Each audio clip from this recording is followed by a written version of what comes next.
This 4 hours long Git and GitHub course will make you a pro developer from scratch. This course will literally start from zero and will eventually grow with the time and will cover some advanced topics including branch merge conflicts, rebase, reflog, stashing, cherry picking, commit history tracking, Git cloning, pushing your code to GitHub repository, and much more. If you are aiming to crack your dream role in 2025, then trust me, this is the only Git and GitHub course you need in 2025. And I have literally spent so many hours to create this masterpiece. So just hit that subscribe button and let's get started with this amazing masterpiece and let's actually master Git and GitHub. What's up, my fam? Happy Sunday, happy Sunday, happy Sunday.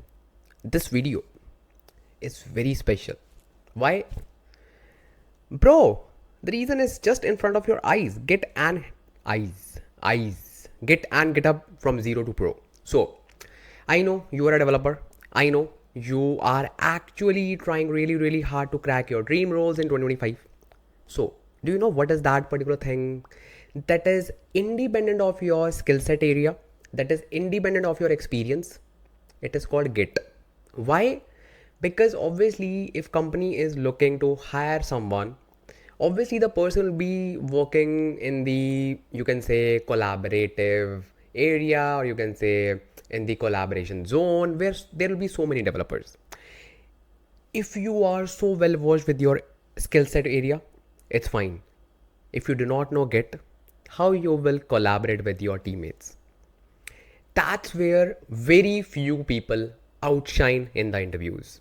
And it's not just about interviews, it's about your personal satisfaction as well, because being a developer, you should know about Git. Okay, now what is this GitHub? Just a brother of Git. And when you understand Git, GitHub is just the thing that will automatically be inherited. So in this particular video, we gonna master Git from zero. And trust me, this video is one of that study material that I would love if I would have got this material at my learning stage. Because Git, yes, is very important. Git is complex a little bit. Yes, I agree. But in this particular video, all the things are covered from scratch. All the things are covered with the help of real-time examples, real-time scenarios, so that you can actually understand a lot of things without any kind of hustle. So Git and GitHub course is, you can say, everything that you need in 2025 to just add a cherry on top of your cake of resume, because Git is non-negotiable. Git is something that you can flex in the interviews. Git is something that is, you can say, backbone of your development cycle. Make sense? I know in the previous years, not everyone was talking about Git because the market was not really competitive. But now with the AI and all, you have to just be very well versed with all those things, right? With your skill set area. But along with that, you need Git. Git is non-negotiable. And now it's time to actually uncover this topic and actually master it from zero. And trust me, we're going to start with zero. Even if you do not know what is Git, we will be talking about what is Git. Okay. What is repository, branches, and you know what? We're going to just move exponentially. We're going to cover some complex concepts, merge conflicts, stashing, cherry picking, all those things. Yes, but from scratch. Okay. So if you are, by the way, come here. If you want to support this channel, just hit the subscribe button right now, because this will motivate me a lot to create more and more videos in future. And I know some people are paying so much to learn the technologies. Okay. So if you are getting something almost for free, so you should appreciate that. So just hit the subscribe button right now. And if you want to support my hard work, you can even join the channel, join my lovely data family community. And let's get started with this amazing video. Trust me, you want to enjoy this video. Literally, because Git is something that you love when you understand, and when you don't understand, you hate it. I will make you love with Git. Okay, you will be fallen in love with Git. Okay, so jokes apart, let's get actually started with this. So now let's quickly set up our environment. Why? Because it is really, really important, right? Because you want to learn Git. So obviously you need something, you can say a terminal where you can just run your Git commands and everything. Today, we're gonna use something called as VS Code Editor. By the way, it is not even required, but I would say it is widely adopted and it is easy to install, compatible with all the OS. So let's use VS Code Editor to just actually use everything, and let's actually create that real development environment. Because obviously you are a data engineer, or let's say any data professional or anyone, you will be doing some development, right? So you need to learn Git with respect to the development as well. So that's why in not only you need to use terminal, you have to just do the development and your terminal commands as well. So VS Code Editor is the best place to do all the things, and it is very easy to install. Simply go to Google and simply say VS Code Editor, download. And I hope that you can download VS Code Editor on your own, but still I'm just showing you. If you are on Windows, click on this button, Linux, this one, Mac, this one. Simple. It is very simple. Simply go and download this VS Code Editor and simply open the VS Code Editor. Now, whenever you just download the VS Code Editor, obviously you need some kind of interpreter. If you are using Python, you need Python interpreter. If you are using Node.js, if you are using C++, all those things, you need some engines, right? But obviously in this particular video, we are not just relying on just one language. No, we are learning Git. And whenever you are learning Git, always start with the textual files, not respect to any particular language. Just start with textual files. There are so many advantages to it. First of all, you are not focusing on the language, you are focusing on the Git. When I also started learning Git, I also started with the textual data, textual files, where I can obviously track everything. It is easy to understand because you are not focusing on the, you can say, syntax, you are not focusing on a particular language, you are focusing on Git. So that is why you actually do not need any kind of interpreter. But if you already have any kind of interpreter, it's obviously good, it's obviously better. And I hope that you would have already downloaded VS Code Editor in your laptop, and I know you are like pro guys. So still, now let's suppose you have downloaded VS Code Editor, okay, and now you have VS in your system. Now second thing is you need to download Git. Okay, how you can just download Git? Simply open a new tab, simply say Git download. Okay, hit enter and just scroll down, and here you will see Git downloads. So here you have again all the OS compatible links: Mac OS, Windows, Linux. Let's say you are on Windows, you will simply click on it and click on the very first link. Simple. If you are, let's say, on Mac, click on it and that's it. So these are like very basic things, and I would say I would expect you to just set up your environment for VS Code and Git, but still I'm just showing you these things because these are like very basic things. You simply need to download VS Code Editor and download Git. That's it. Yes, there are few things that now you need to focus on. Okay, once you have everything ready. Let's say you have downloaded Git and you will see something like this in your downloads folder, or let's say in your downloads tab in your Chrome browser or any kind of browser.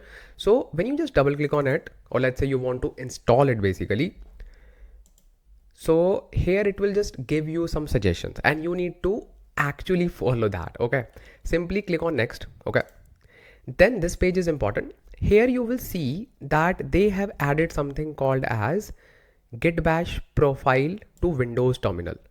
So basically Git Bash is a kind of terminal which is very reliable as compared to your other terminals when you are just using Git. Why? Because let's say you are using command prompt.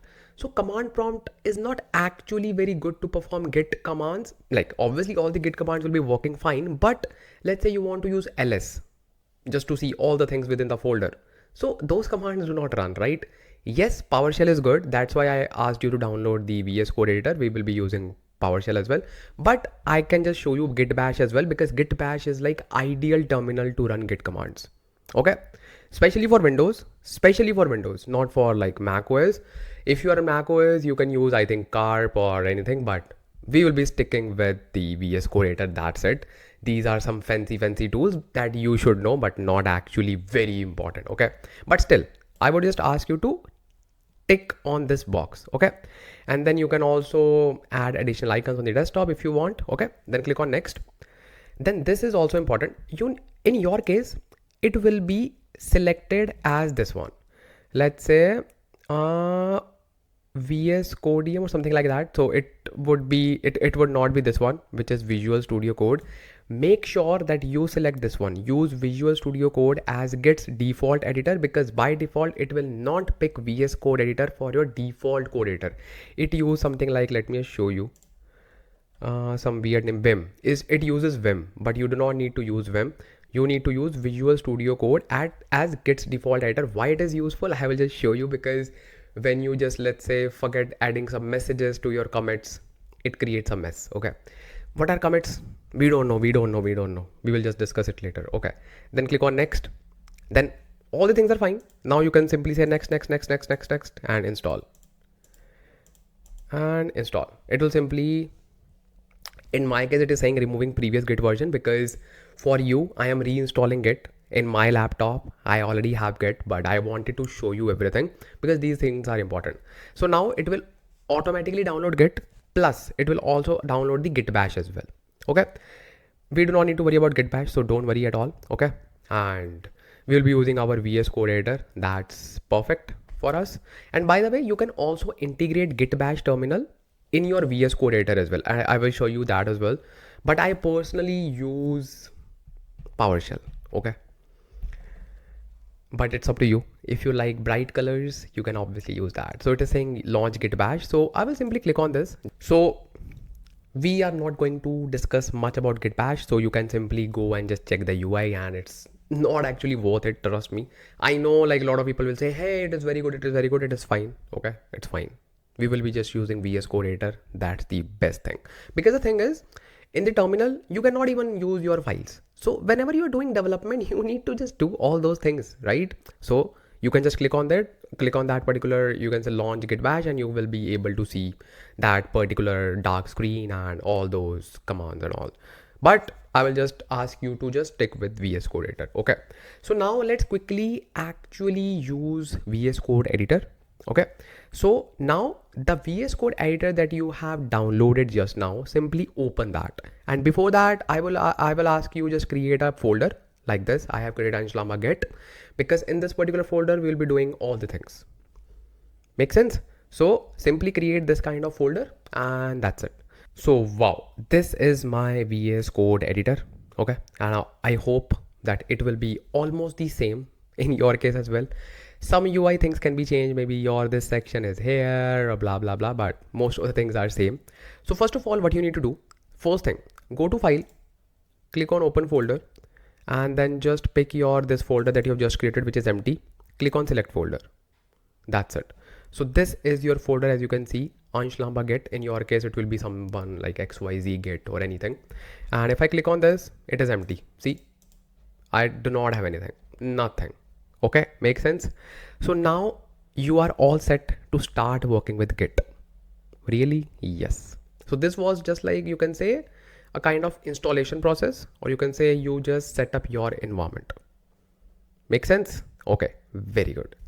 Now Ansh Lamba, first of all, just tell us everything about Git. Everything? Okay, let's talk about everything. But first of all, we are not going to read some definitions which are written in the books and blah, blah, blah. I want you to just tell you the definitions that you can understand and absorb. Okay, not like very bookish definitions. No, just like the definition that you can understand. Okay, so first of all, what is Git? What is Git? Obviously everyone knows this thing, that Git is a version control system. But what does that mean? Because everyone says, hey, Git is a version control. Hey, Git is a version control. Hey, Git is a version control. I will say Git is the time machine for your code. Oh, yes. Why time machine? Why? Okay, let me just tell you why time machine. In your childhood, you would have played amazing games. GTA, Vice City and all those games, right? So if you remember, whenever, let's say, you have just come back from your school, you have started playing the video game or any game, okay, on your computer, you would have created a kind of checkpoint or you kind of like did something to save the progress of your missions of your games, right? This is exactly the same thing. Let's say you have just come back from your school, or let's say from your college, or let's say from your job. You wrote down some code. Okay, now you want to just do something else. Let's say you want to go to gym, you want to go to somewhere else, maybe movie or blah blah blah on any date. Wait, so now you want to save the progress, right? So that's where you will simply create a checkpoint for your code, and you will say, hey, I am done till here. So whenever I will join back, I need to start from here. This is your Git. We have a very fancy name for checkpoint. We call it as a commit. We simply call it as a commit.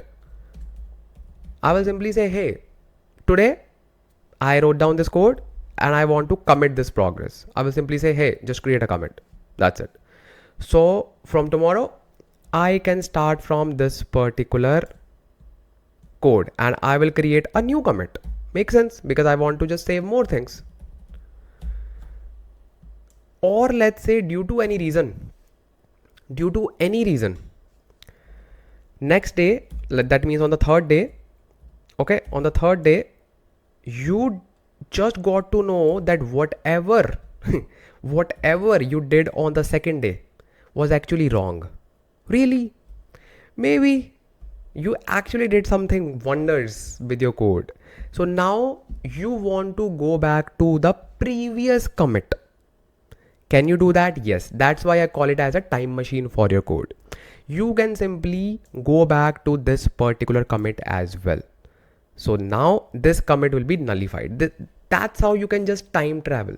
You can simply say, hey, yes, I committed the code, but I want to go to the previous progress. I do not want to continue with this progress. I will create a new commit because maybe due to any reasons you did some wonders with your code or anything. So that's how you want to, you can say, go back and forth between your code. This is like very high level understanding of Git. Like what is Git?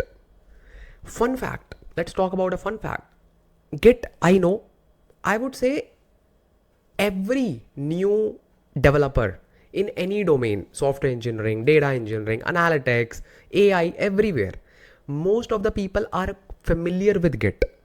Really? Why? Because it was launched around 2005 when I was, I think, 5 years old. Yeah. So now everyone is so familiar with Git. People think that this is the first version control system that we have. That this is the first revolution that we have for our, you can say, code time traveling, or you can say time machine for our code. Not really. Before Git, we had so many other softwares as well. Why Git was a revolution? First of all, it was open source. The previous softwares were not open source. They were really expensive. Plus, Git actually solved a lot of problems that even paid softwares were not able to solve. With the course of time, it gained popularity. With the course of time, it actually proved its capabilities and people actually started trusting Git, and now you know the result of that. Every other company is using Git. Every other company is using Git. Yes, there are so many. Now, yeah, we will be talking about GitHub as well. So do not be confused. Git is a software. Okay, Git is the software that we use for time traveling, time machine, version control system, everything. And everything is Git. Yes, there are so many managed, you can say, services built on top of Git. But under the hood, it is Git. Once you understand Git, you can easily understand GitHub, you can easily understand Azure DevOps, you can easily understand all other managed services. But the root is Git. You need to understand Git. Make sense? Very good. I hope it makes sense. Now, let's talk about GitHub, because both go hand in hand and people think that it is the same thing. No, it is not same. Git is the fundamental. Git is the software. Git is a kind of framework. GitHub, let's talk about GitHub. Okay, before GitHub, let me just tell you more things. Okay, so with Git, you can track changes made to your code. Okay, same thing, you can go back in time to see older versions. You can work in teams without messing up each other's work. So we already covered these 2 points. And now it's time to cover this point.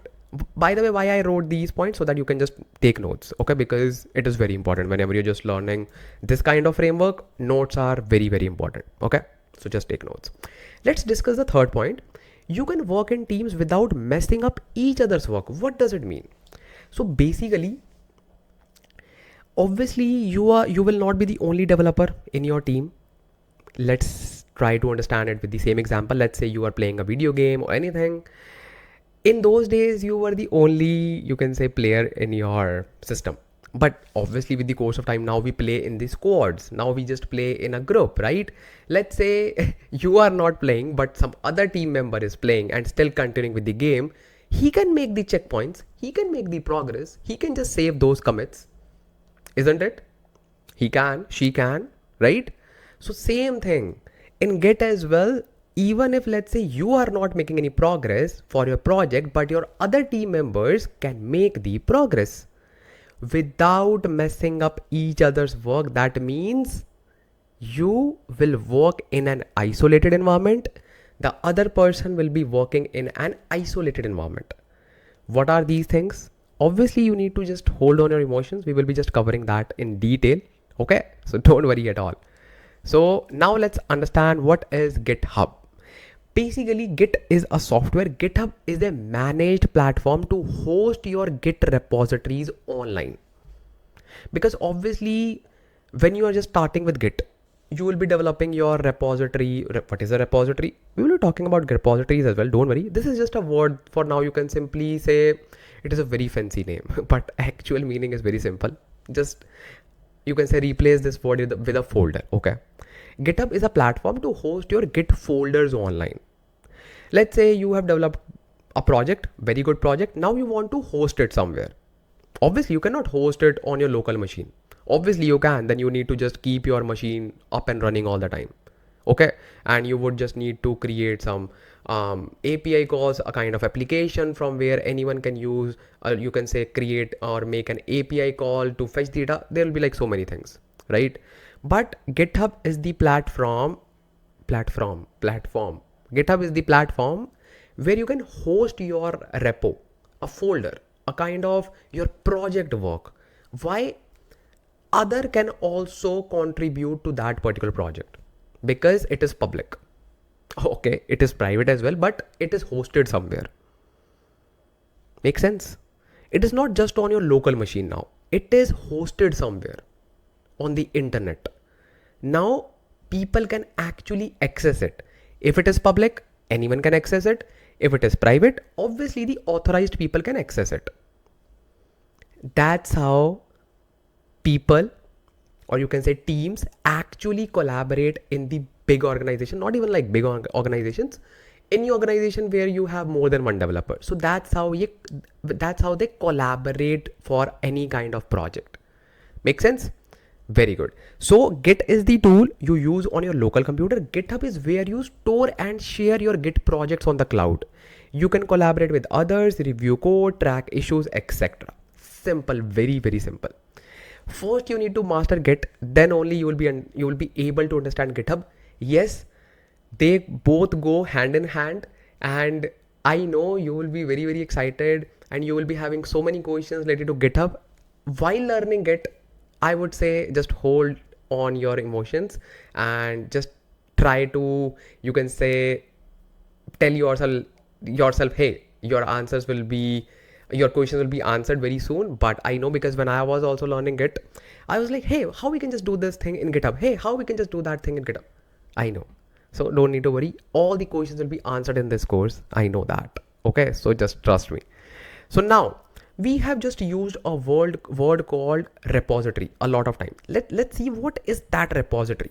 So basically, not even repository, people call it as repo. What is repo? So repo is nothing but the short form or cool name of a repository, and people find it very cool to call it a, hey, repo. My repo is this. Hey, where is your repo? All are just the slang. So a repository or repo is just a project folder which is tracked by Git. Basically, I call it as a kind of root folder. So the folder, if you observed, we also created with the name called anshlambacollab. That is a kind of root folder, or you can say parent folder, in which we'll be storing our all the artifacts, our all the code, our all the PDF files, all the things. So this is a kind of parent folder, root folder, and fancy name is repo. So when you create a parent or root folder for Git, you can also become cool and just say, hey, I have created a repo. Okay.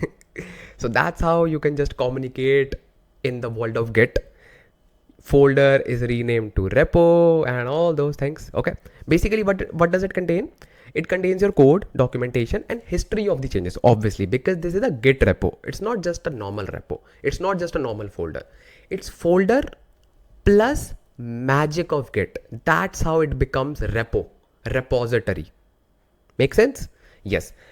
Another thing, it can be stored locally, we all know, or remotely on GitHub, and we have already discussed about that. And how it will be hosted remotely, we will be just looking at that thing as well.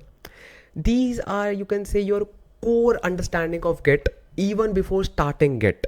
Okay, because you need to understand these things. I know it is very easy to talk about commands. Hey, git, hey, get init, git. Wait, what is Git? You need to understand that as well, right? So now you have understood Git. Now you have understood GitHub. Now you have understood repo. I think now it's time to create our repo. Not root folder, not Git folder, repo. How you can create repo? There are so many commands. Okay, how you can create isolated things that you talked about? We will just talk about that as well. So I think now it's time to just jump on the VS Code editor and let me just show you how you can just get started with your Git repo. Let me show you.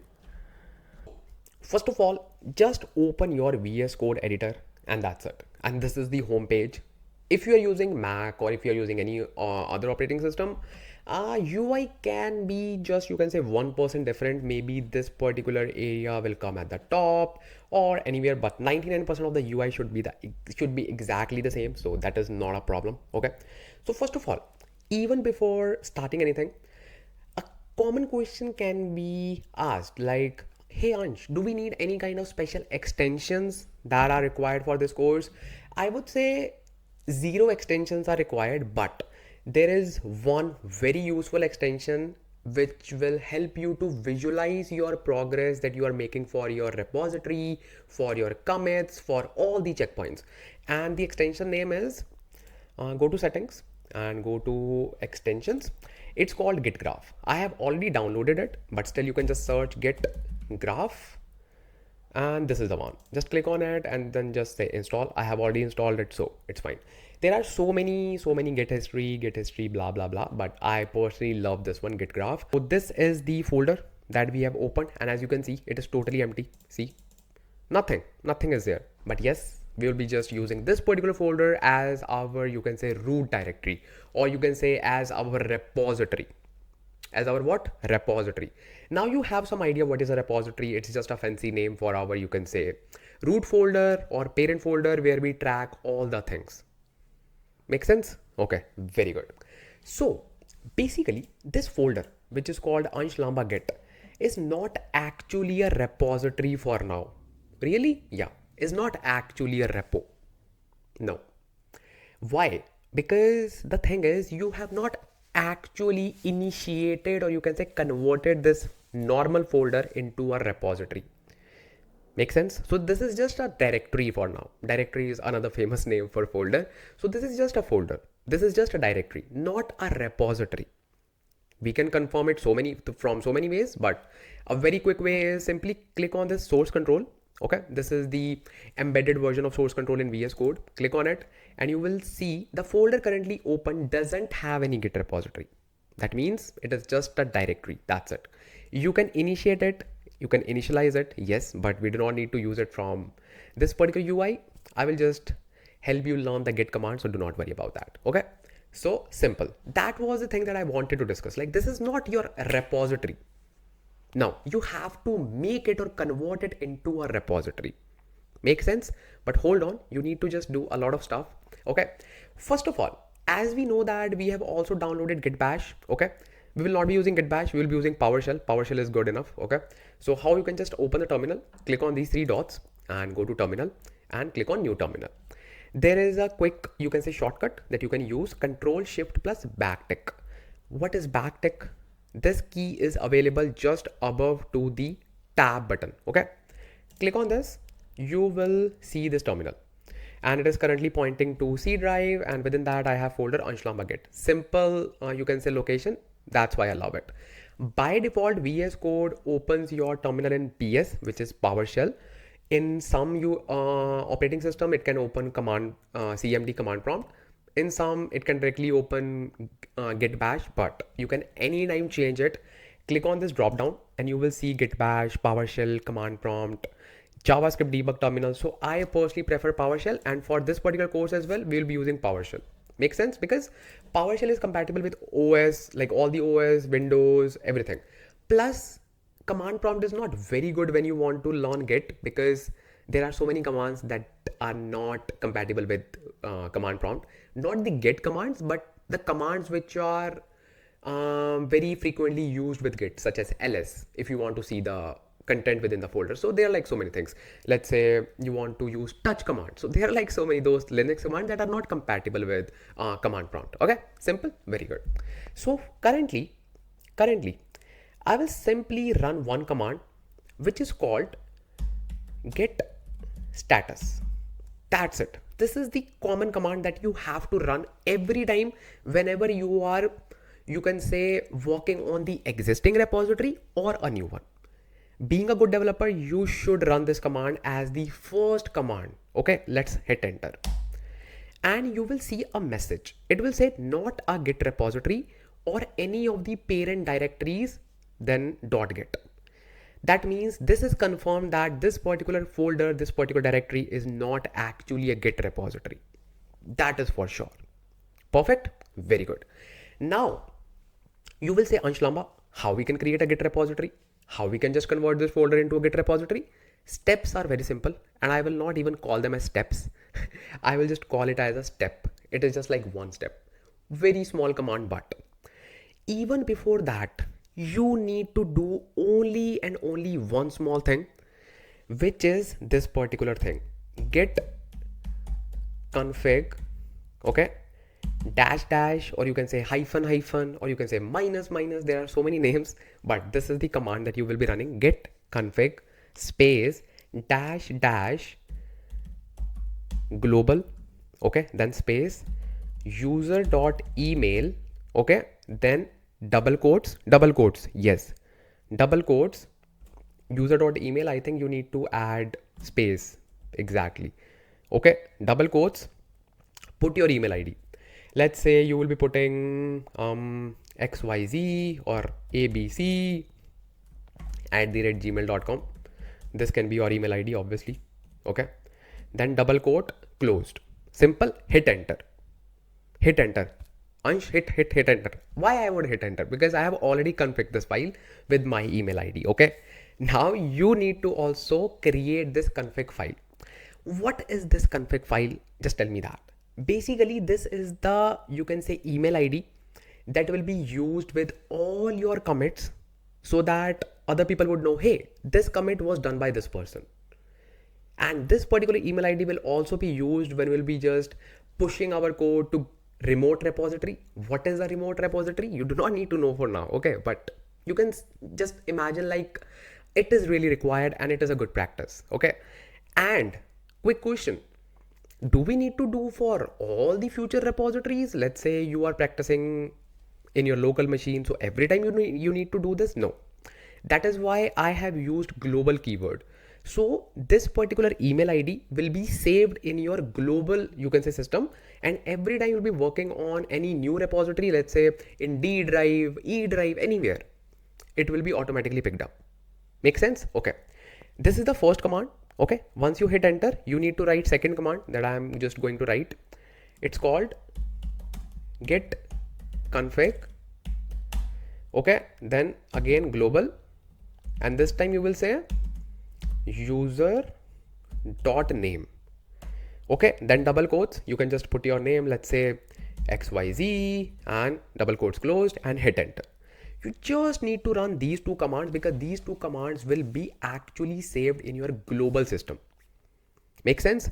so that you do not need to just run this command again and again. One is git config -- global user.email, email ID, then user.name. Ideally, if you already have GitHub account, I would say just use that email ID, but I don't want to confuse you in the beginning. So just put any, you can say Gmail account or any account, but just a tip, whatever the username is for your email ID, just try to put the same username. Why? It will be very helpful when you will be creating your GitHub account later in this video. So let's say your email ID was like this. Let's say whatever your name is. Why I don't get the names at the moment? Why? So let's say there's a very popular name, and trust me, I do not even know this person. Let's say Priya. I do not know this person, but this is very common name that I every time like get in my mind. Okay. Not every time, like whenever I just want to, let's say, take a name. So because Priya is a very, very like popular name, right? So let's say Priya something. Let's pick Rahul. I know some of you will be just start commenting it. So let's say Rahul. Okay. Let's say your name is Rahul. So Rahul something, let's say 123 @gmail.com. So just put your name Rahul123, just the username, just keep it same. It's a good practice. Plus it will be very helpful to create your GitHub account later in the future. Okay, later in this video. Make sense? Okay. These are the two commands that you need to run. I have already run this command, so I do not need to run it. My email ID and my username is already saved in the system. So that is fine. Okay. Make sense? Very good. So now you have run git status. Now you have run config file as well. So that is very good. Okay. So now if I say git status for one more time, obviously I will see the same stuff. Now is the right time to create the repository.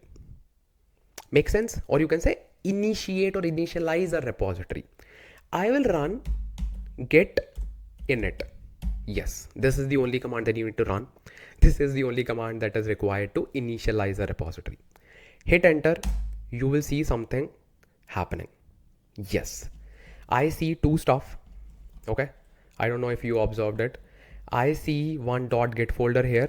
Okay. I see this thing master here. Just wait, hold on. I know you cannot see this .git folder. I know that. Hold on.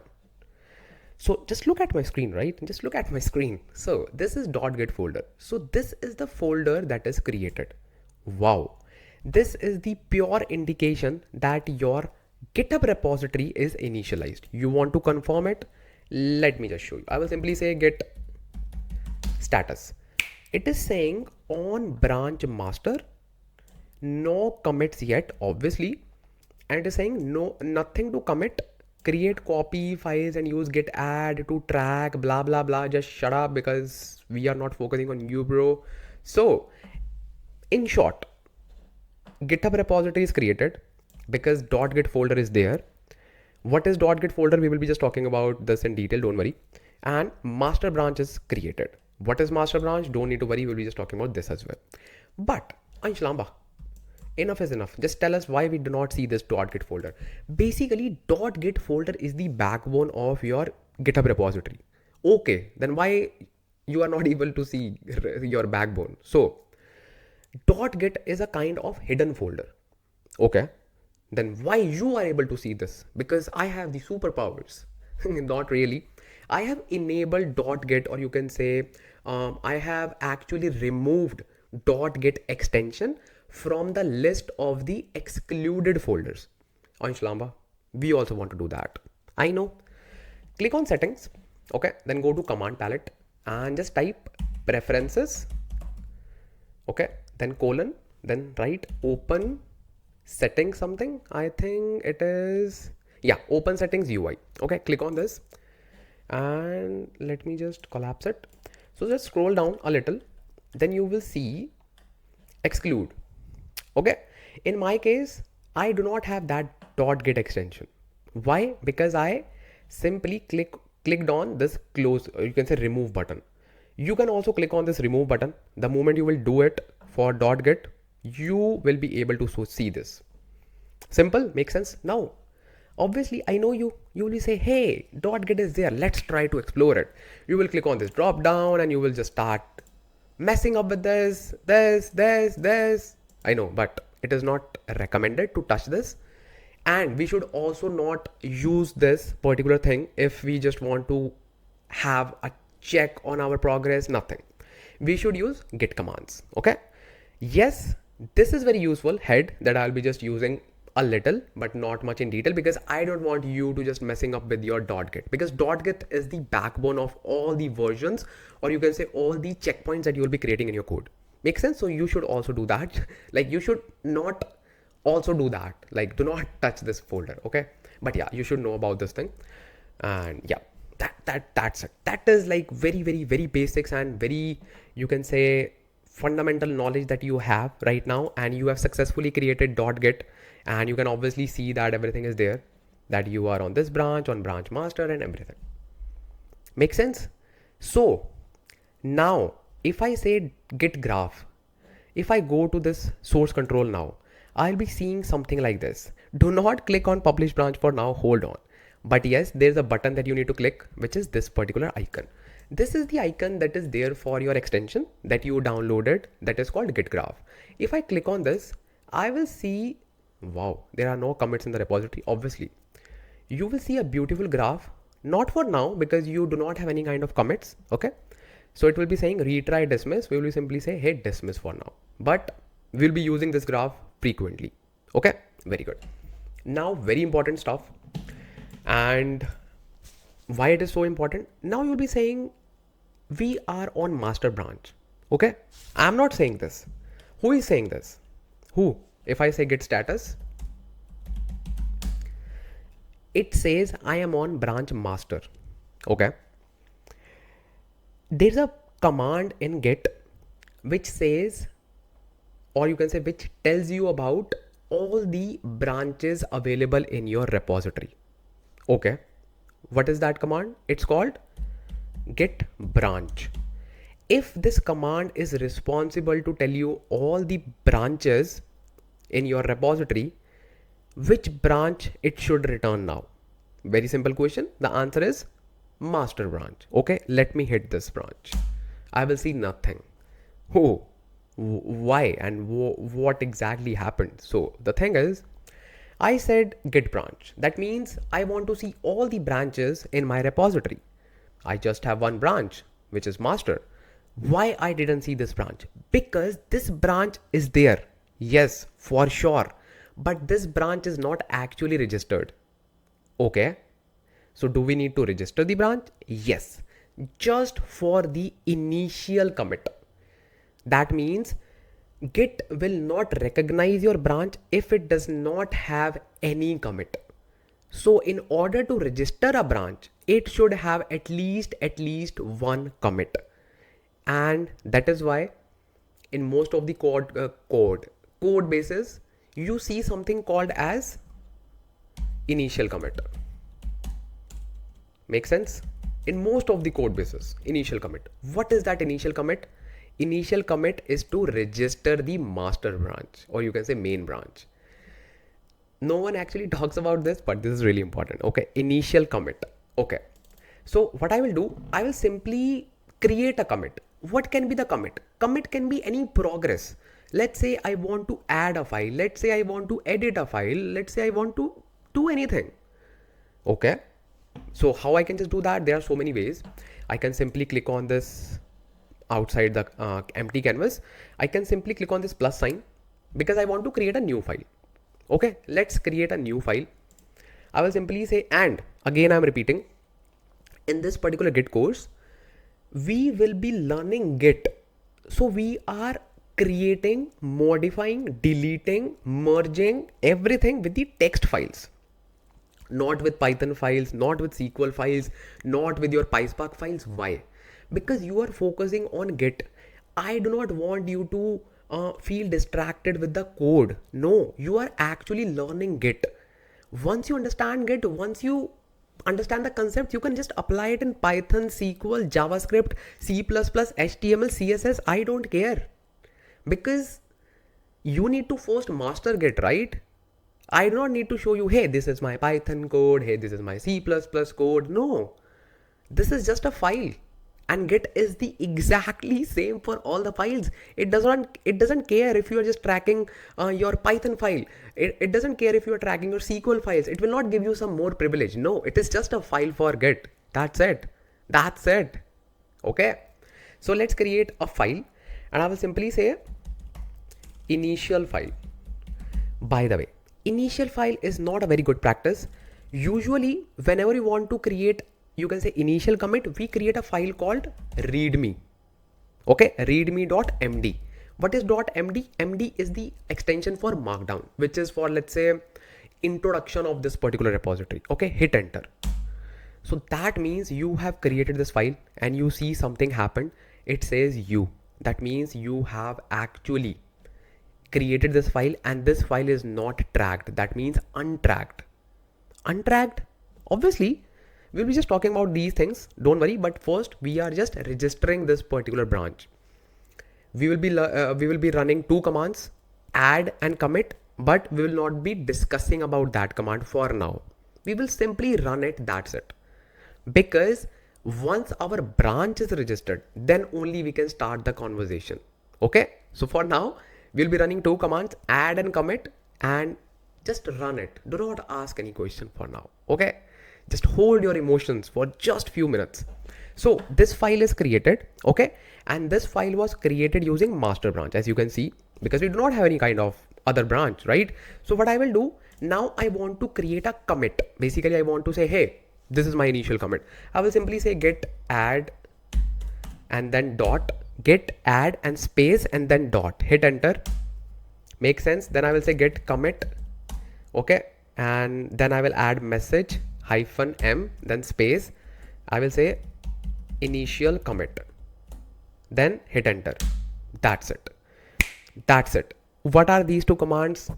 Just hold your emotions for 2 to 3 minutes. That's it. Okay. So now our branch is registered because we have one commit. Only one commit is required to register the branch. Just the parent branch, or you can say master branch or main branch. That's it.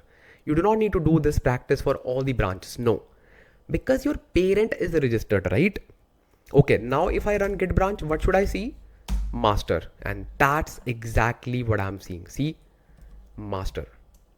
Perfect. Perfect, perfect, perfect. And if you click on this, graph, this will show you that you have one commit, which is this one. The commit is included in head, and this is the master branch, the name of the branch, and this is the message, basically description and timing as well, everything. Okay. And this is the author.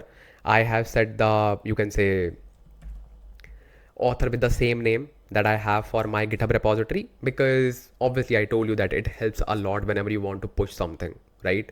So this is the same, you can say, repository name that I have picked, which is anshlambacollab. Okay. Makes sense? So all these information is here, and this is the commit. Okay. This is the commit. What is commit ID? Everything we'll be just talking about that. But this part is also sorted because now you have the commit. This was all about initializing your Git and registering your first branch. Makes sense? I hope everything is clear. I hope you have set up your repository. Okay.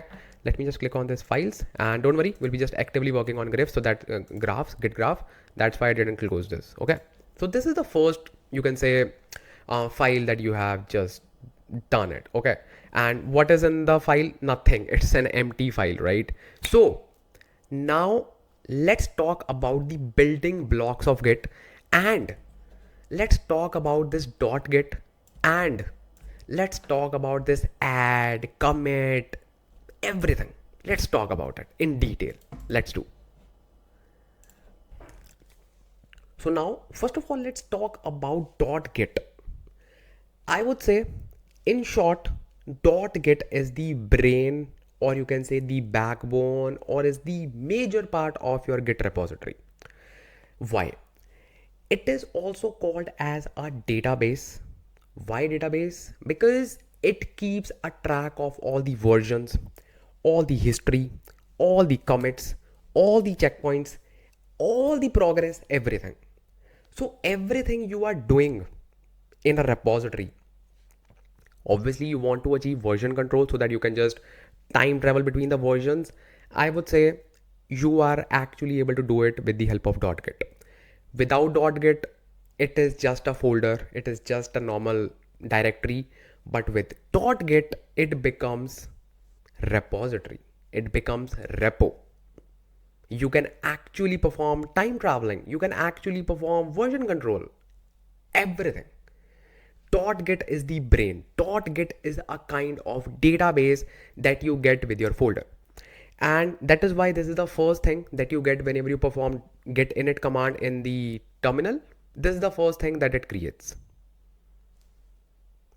Got it? Now let's actually talk about the flow, the entire flow. You will actually understand it, how it goes. So basically this is the flow, and do not need to worry. Hold on. Let me just tell you everything one by one. Okay. And just focus on this particular area for now. Just forget about these two things. Okay. First of all, let's talk about working directory. What is a working directory?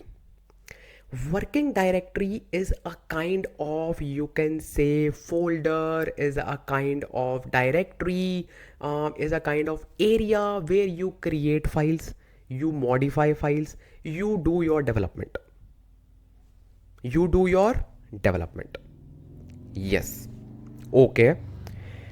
Yes, in our example, it is the same folder which is called anshlambacollab. Yes, that is our working directory. You will say that is our repository. How it can be the working directory? Hold on. Both are equally, you can say, aligned and equally dependent on each other, but you need to understand one by one.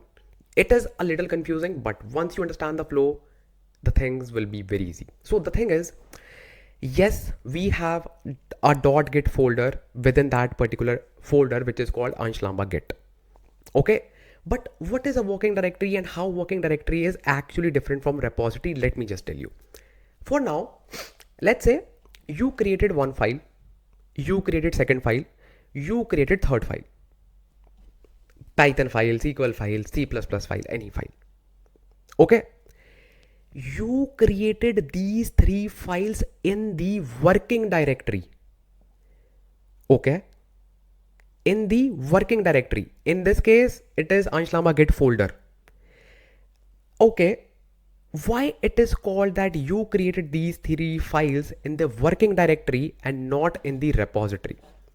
Because whatever you have created so far, let's say one file, second file, third file, all these three files, Git is not aware of these three files because these are created in your working directory. Working directory, you can also say, which is independent, or you can say hidden from Git until and unless you tell it to track. You tell it to track. Make sense? So again, let's say you created these three files, first, second and third. These three are your files. For now, let's imagine these are the new files. Okay, let's cover scenario one by one so that you can understand. Okay, this is the first file, second file, third file, and these are the new files that were not there. Okay, these three files are there. Okay, but these three files are the part of your repository. Is it? No. Why? Because Git doesn't know that these three files are there. Oh, okay. Only you know it. Okay. Only and only the person who created it knows about these three files. Okay, makes sense. This is our working directory where we create the files and modify the files. But for now, we have just created the files. Okay. Then we need to bundle these files. Okay. Let's say first, second and third. Okay. We simply bundle these three files and we transfer these three files to the staging area. Okay. For what purpose? To create the snapshot of these three files. Okay. Like whatever content you have added in these three files, just to create the snapshot, like picture, tuck. That's it. Then you say, hey, commit this, commit this.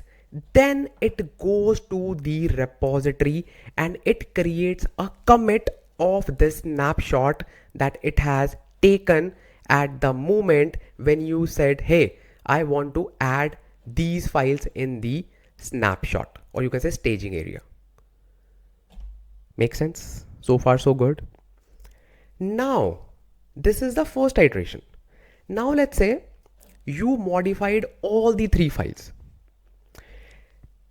This modification actually happened again in the working directory.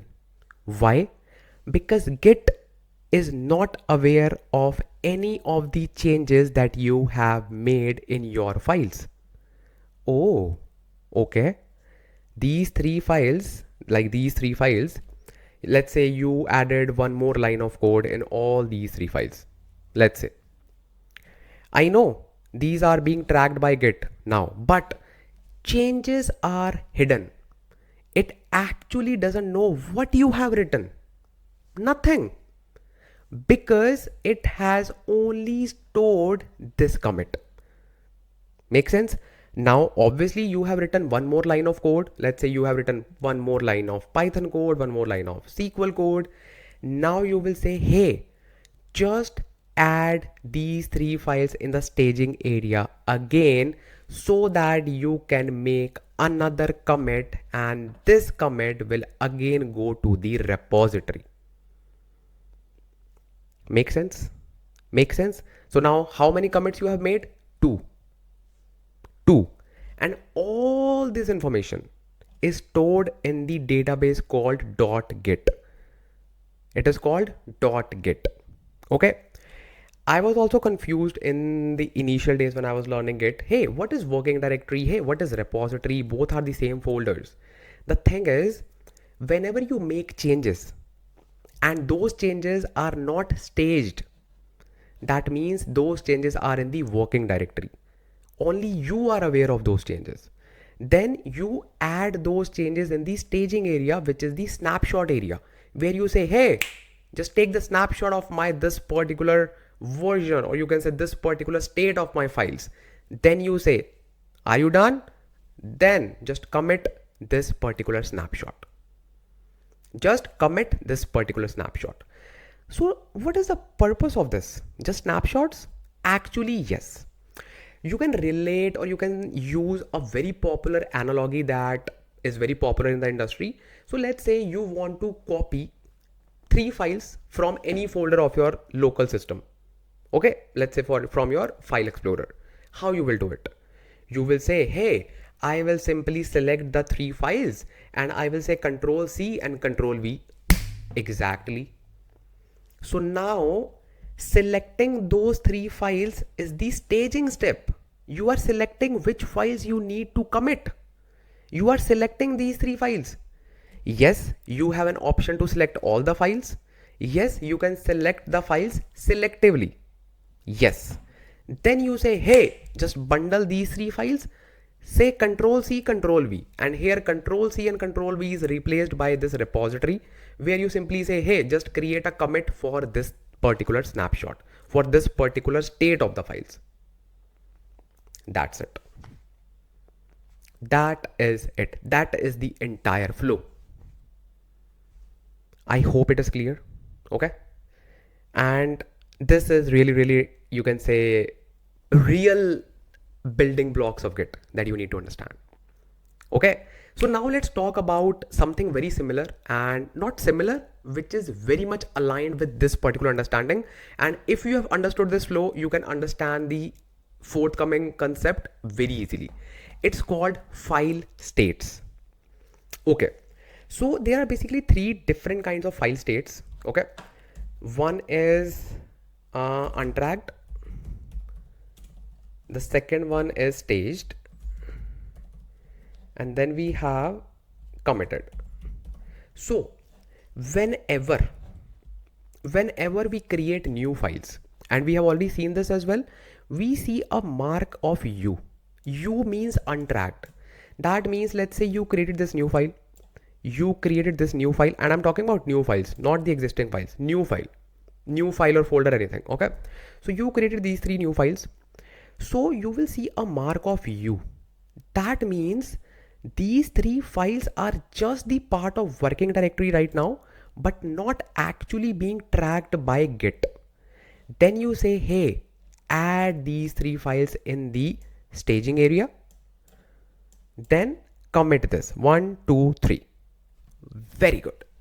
Now what will happen if you already have these 3 files, right? Because you have already created these 3 files. Let's say you want to now modify only this file, just this file. Okay, now will you see the mark of U? The answer is no, because this is now being tracked by Git. Yes, whatever changes you have made, Git is unaware of that, because those changes are not being the part of staging area for now, but this file itself is being tracked. So you will see something called as modified. So now this untracked will be replaced by modified. Okay, and then same story, once it is modified, you need to move this file in the staging area so that those changes can be snapshot, and then this snapshot will be committed in the repository. Make sense? So that is why every time you create a new folder, new file, you see a mark of U which is untracked. That means those files are not being tracked, but the moment you add those files itself are being tracked by Git. So whenever you create anything, whenever you just change anything, those are being tracked, and yes, then you need to take a snapshot of it, and then it will be transferred to the repository. Make sense? Make sense? I know you have understood the concept, but now in order to absorb this concept, you need to see this with the help of examples. And now let's actually perform it with the help of example, and let's see how it behaves. Let me show you. So we are back on our VS Code. Okay, and as you know, currently we do not have anything. Like, we have just readme file, but that is also empty. So that is fine. And now it's time to actually do some development. Not like any development, but yeah, you can say make some progress and just make some commits, right? So I will simply do one thing. The first thing that we always do, simply say git status. We are on master branch, nothing to commit, working tree clean. Wow, everything is fine. So if you remember, we have just discussed whenever we create new files, it will be untracked for the initial stage, right? So let's actually try to create a new file. By the way, there are so many ways you can create files, and currently we are creating text files. Obviously, you know that. So obviously, when you are just using any code editor, you get some flexibility. You can click on new file, and that's fine. Let me just create this file, and I will just call it as, let's say, what should we do? Let's say data ingestion. Yeah. Let's say data ingestion.txt. Okay. Hit enter. So this file is created, and as I just mentioned, it is untracked. See, this is U. That means untracked. Make sense? Very good. Now let's add some data, like just do something. Let me say, hey, I am ingesting the data in this file. Make sense? Yeah, that is fine, right? So now I can simply say Control S.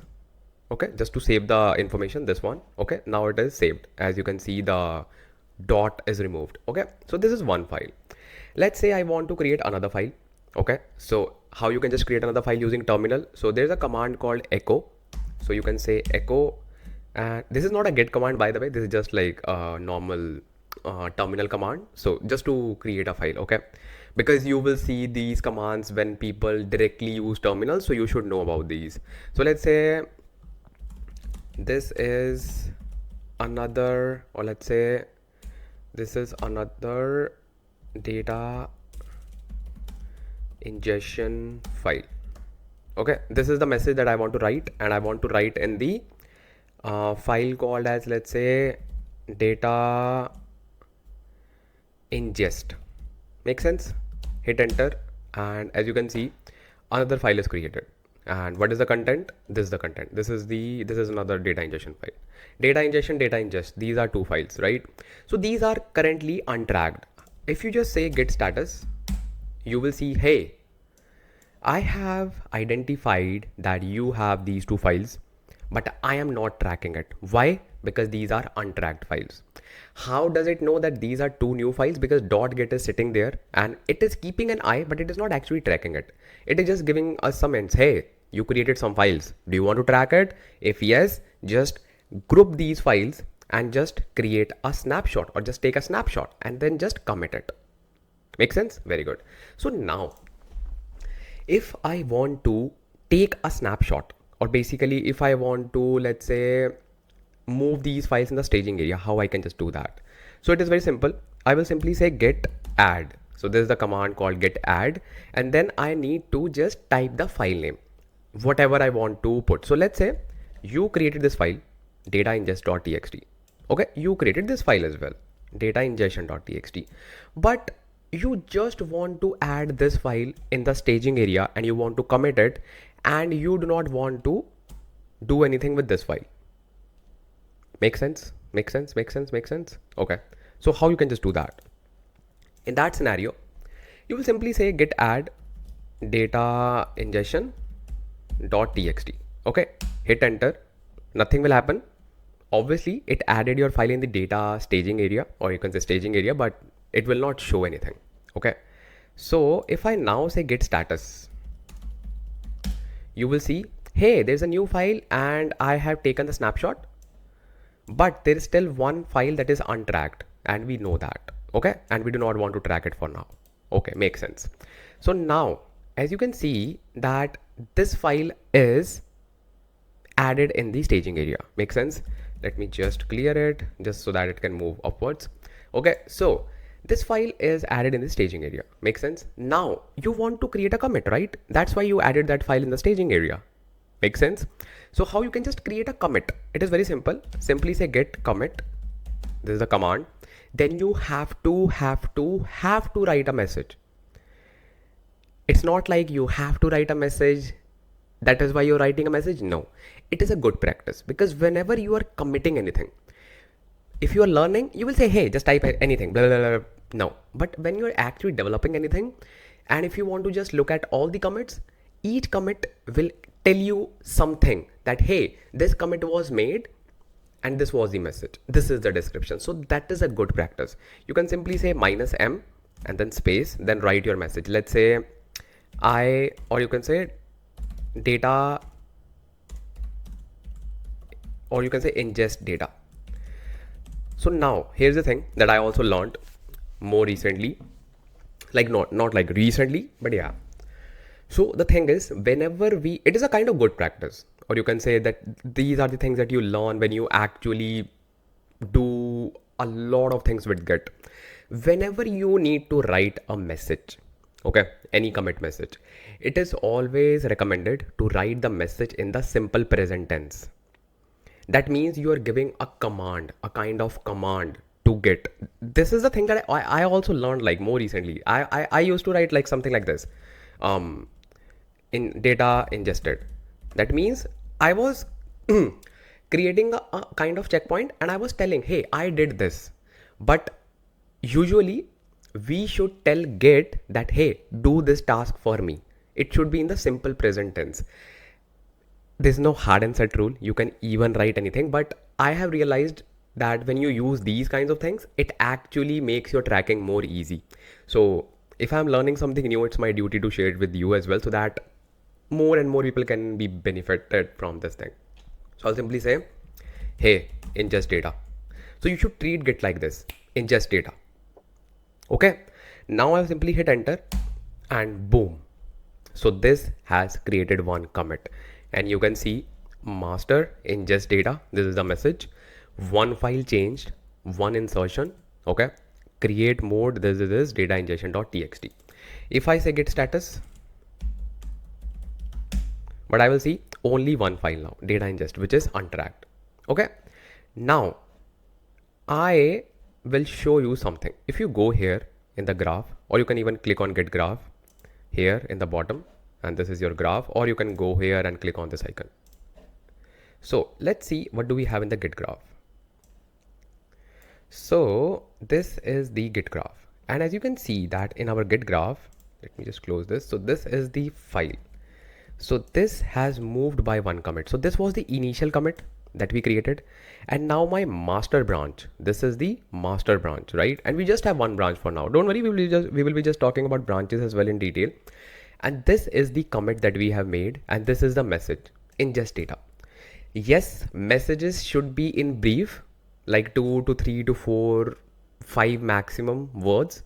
Okay, it should be a phrase. And see, this is the current commit. This is the current commit. Makes sense? And it is saying uncommitted changes 1, because we have one file that we are not tracking. So that is why it is showing that in the gray area, but that is fine. We do not need to worry anything. And you will also see something called as commit ID. See, commit, and obviously the timestamp as well. Okay, and author as well. Okay, makes sense. So this is like very simple commit that we have made. But let's go back to the terminal, and now what I will do, I will create another file. Okay, I will say data, or let's say IoT data ingestion.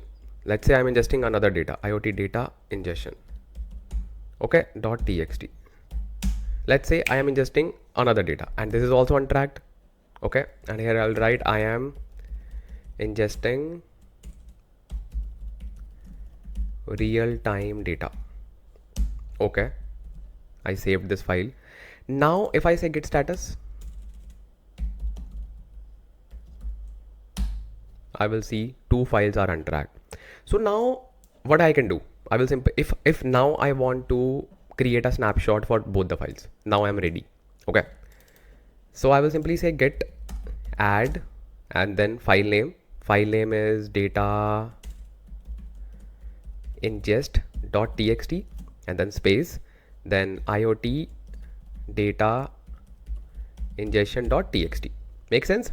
I can even write data ingestion.txt as well. It will not create any kind of difference because we didn't make any kind of change. So it will, yes, it can bundle it, but it will be not worth it. So we can simply write 2 file names. Now I can hit enter, but there's a tip for you. Currently you just have 2 files. Make sense? So whenever you are just, let's say, working with so many files, right? So obviously you will not be writing each file name again and again. Make sense? So there's a command called git add, and then space, then dot, only dot. When you say this, it will automatically add all the files, and it will simply bundle those files together, and it will just take a snapshot of all the files. So I will hit enter, and that's it. Boom. So now you can see the state is changed to A. That means added. These are added into the staging area. Only these 2. Why not this? Because this is not changed, right? This is not changed. We didn't do anything with this file. So that is why it will not go to that particular staging area.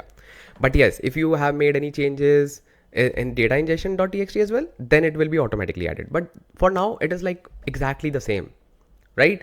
So now let's create a commit. I will simply say git commit. So sometimes if you are in a hurry, and I know you are always in a hurry, you forgot to add -m and then any message. What will happen in that scenario? Hit enter. It will say waiting for your editor to close the file. Okay, and something happened on the screen as well, which is the code editor. So what is that thing? Basically it is saying, we know bro, you are very, very busy, but it is my duty to take your commit message. So yes, you forgot to add message in the terminal. It's fine. You can add message here as well. So whatever I will write here, let's say I will say data ingest and IoT data ingestion. That's it. Okay. Now simply save this file, say Control S. Okay. Now it's not done. You need to close this file as well. The moment you close this file, it's done. See the terminal? It say 2 files changed, 1 insertion, and everything is done. So now do you know what actually happened? What actually happened? If I just show you the Git graph, let's see the Git graph. So you will see our master branch moved by one more commit. Wow. See? So this time you are not seeing two commits. You are only seeing one commit. Why? Because you bundled the files and you created only one commit for both the files. That is why you are seeing only one commit, plus you are also seeing the message, which is the description, data ingest and IoT data ingestion. Simple. You should only add the message or description, like which can be aggregated in just one line. Okay. If you click on this, you will see all the details like commit ID and everything. Make sense? Okay, very good. So this is the thing, how you can just do all these things and this is the file that we have created so far. Make sense? So these are all the things, and this is the thing that you are seeing for the files as well. So these files are now being added in our repo because these are committed. Make sense? Now if you, let's say, edit one file, let's try to edit one file. Okay, let's say I will say IoT data ingestion. I will simply say new data ingested. Okay, so now you will see something. So you added one line, simply save this file. You will see a mark called M. What is this M? This is called modified. So Git identified, hey, you modified a file, right? So now this time it will not say untracked, because now this file is being tracked and it is saying, hey, this is modified. If I say git status, you will see modified. Okay, again, if you want to commit it, you have to first take a snapshot of this particular change, right? So I will simply say git add and dot, because I just want to write dot because I don't want to write the file name again and again. So this time you will see this is added, like this file is added. Okay, so now what will happen? I will simply say get status. So now this file IoT data ingestion is actually added in the staging area. Okay, to just have the snapshot. Now I'll simply say git commit. Okay, and I will add the message. It is the best practice, okay, just to add message in the terminal. So git commit, and then I will say new IoT data ingested. Simple, hit enter, and that's it. Okay, let's see the graph. We should see fourth commit that we have made. Yes, perfect. New IoT data ingested. So you can see that our graph is growing with each commit, right? With each commit, it is growing more and more and more. Makes sense. Yeah. So with each commit, it is growing, right? Okay, very good. Now you will say we are making changes directly on the master branch. Yes. Ideally, we do not create changes directly in the master branch. Yes, that's for sure. So that is why we have the concept of branches. We will be just talking about branches as well. But first of all, let's talk about head. Because if you observed it, I know you're smart. If I click on it, it says this commit is included in head and branch is master. What is this head? If I click on .git, if I click on head, it is saying head is pointing to master. Okay, what is this thing? Basically, in short, head is the latest commit that you make in the branch. Currently we just have one branch which is called master. So where is our head? Head is here at the latest commit. Here, see, this is our head. Okay, and as you can see in the diagram as well, this is our head. So head means latest commit. Why it is important? Why we are discussing about head? It's fine. Like, okay, even if you do not know about head, what is the big deal? Because the big deal is whenever you create a branch, okay, whenever you create a branch, you always create a branch from the head of the current branch. So let's say this is the master branch, right? Master branch, main branch, parent branch. Now you want to work with your other teammates. Let's say you and your another friend is working on the same particular project. Okay. Obviously, now from here, you want to create another branch. Your friend wants to create another branch. Why? Because your project work is different. Like project is same, but task is different. His task is different and both are independent tasks. Make sense? So you do not want to wait, hey, first this person will complete the task, then I will start. No, we can just work parallelly. Make sense? But we will be just discussing that about in detail in branches. But first you need to understand head. So whenever I want to create a branch, by default, it will create a branch from the head of the current branch. What is the current branch? Master. Okay.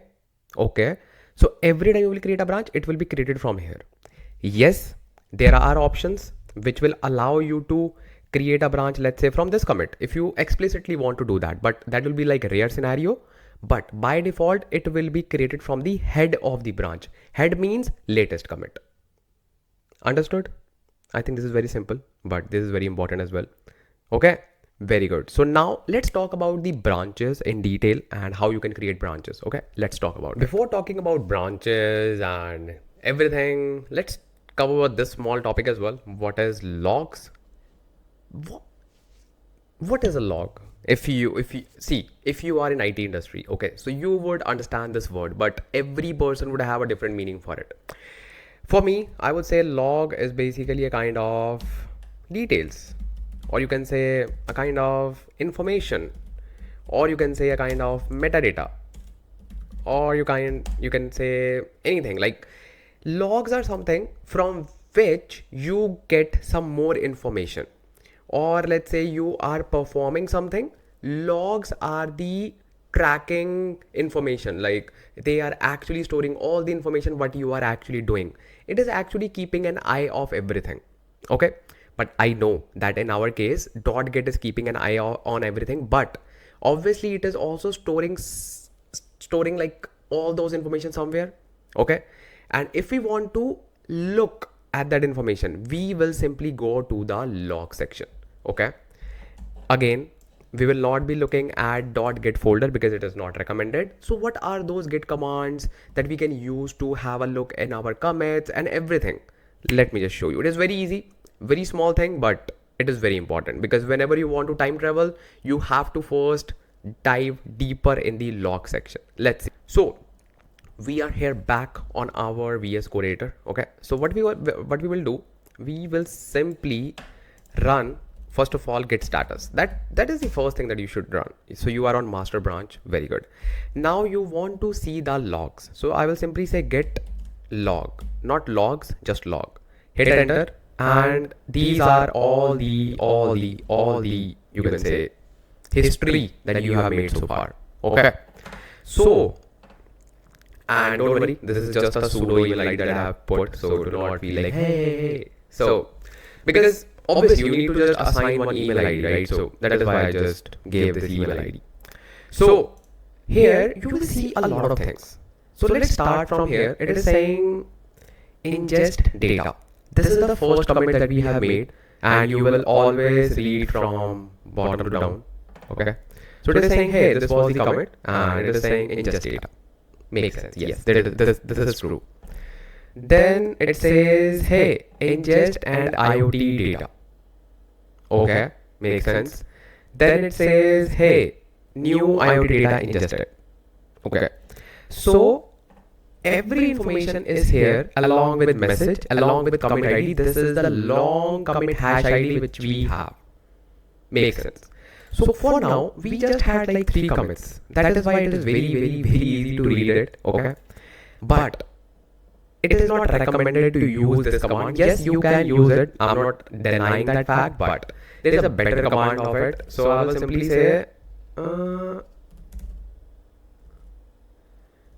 okay. So it is giving me all the commits as well. So I was just moving further. I can just expand the screen. This is the end. So this is the initial commit, obviously, we know that. So these are all the commits, okay? So now what I will do, I will simply run something called as a new command. Okay, so what is that command? So let me just show you.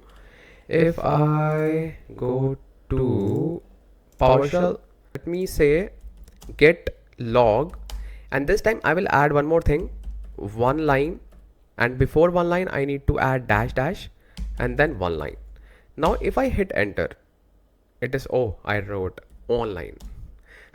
Git log dash dash one line. So this time you will see the same results, but it is much more easier to read, easier to understand, easier to do everything.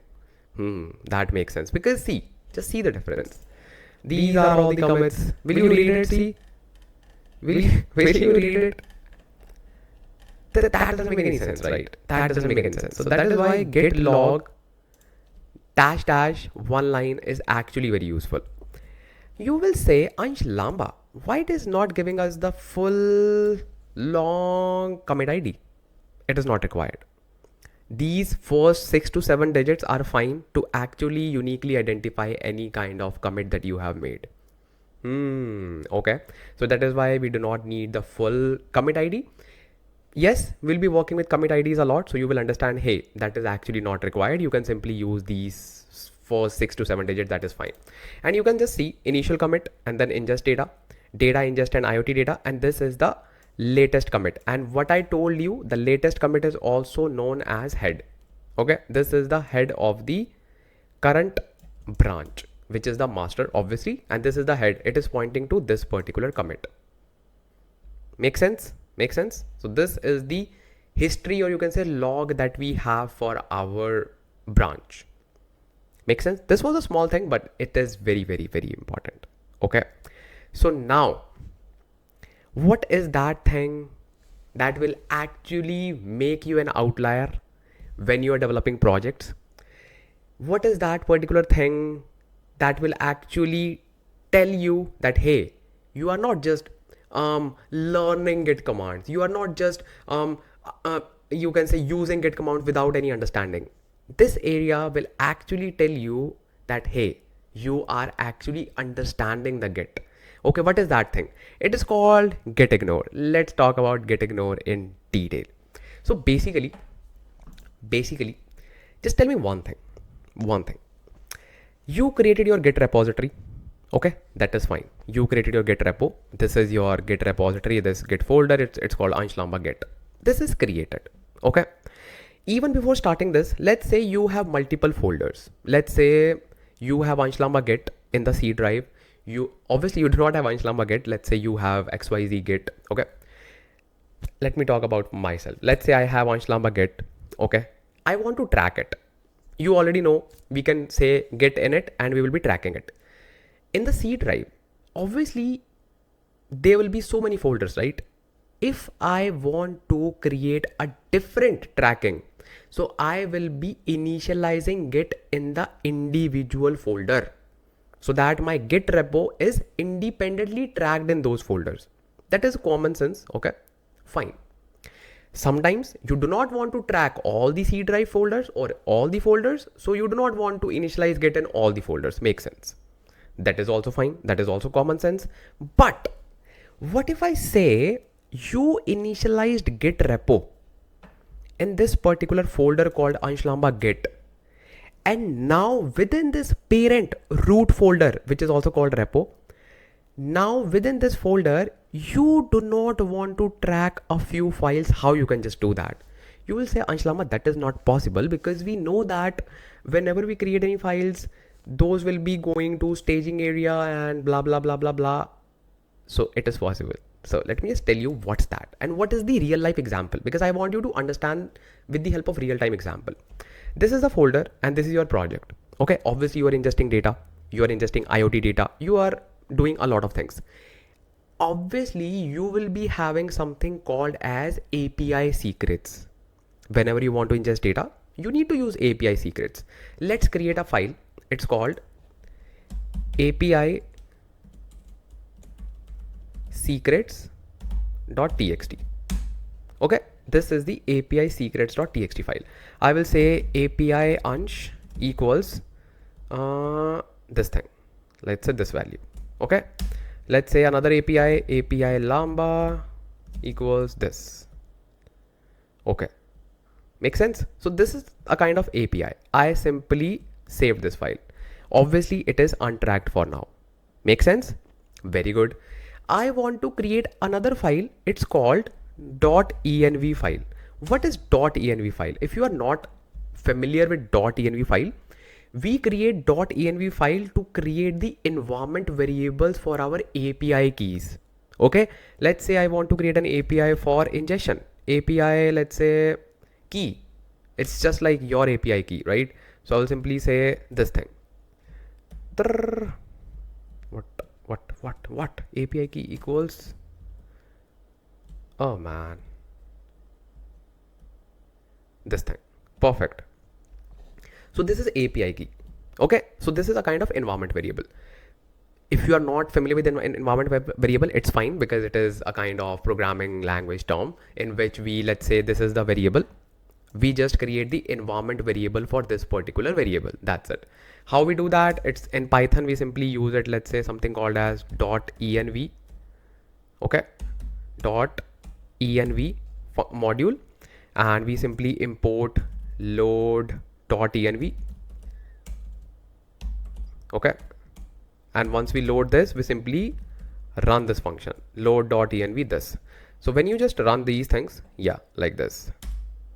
When you just run this, so you can actually create the environment variable on top of this file. Obviously, we are not learning Python. Okay, so let's close these files. So the point is, now these two files are sensitive. Will you want to publish these files in the public repo, or you can say remote repo, or anywhere? Obviously not. So just tell me one thing. Now, if I want to use git add, let's say, let's first of all remove everything. So I will say git add. Now can I use git add dot? Obviously not, because if I say git add dot, it will simply track it and it will simply publish it. Make sense? Now every time I have to use git add with the file names, let's say data ingestion .txt, then data ingest .txt, IoT data ingestion txt. Let's say you have 100 files and you cannot use .add. Make sense? So if I run this, it will simply say, hey, it's fine. And then I can even say .commit if I want to. Let's say -m, and I will say just playing. Okay, done. But it said, hey, you are on master branch and nothing to commit, nothing added to commit but untracked files. So it said this file has nothing to commit, but I identified you have these two files that are untracked.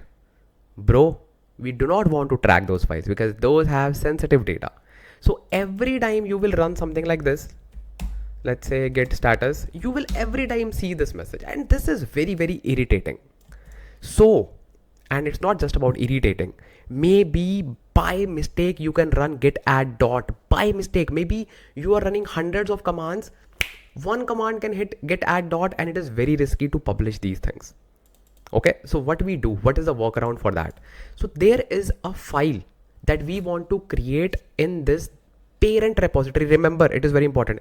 In the parent repository, or you can say root repository, where we have everything, where we have .git, we have to create the file at the same level where we have this .git. Okay, so I will simply click on this blank canvas and will click here, and I will simply say .gitignore. Okay, so this is the file. It's called .gitignore. What is this file? This file is your savior.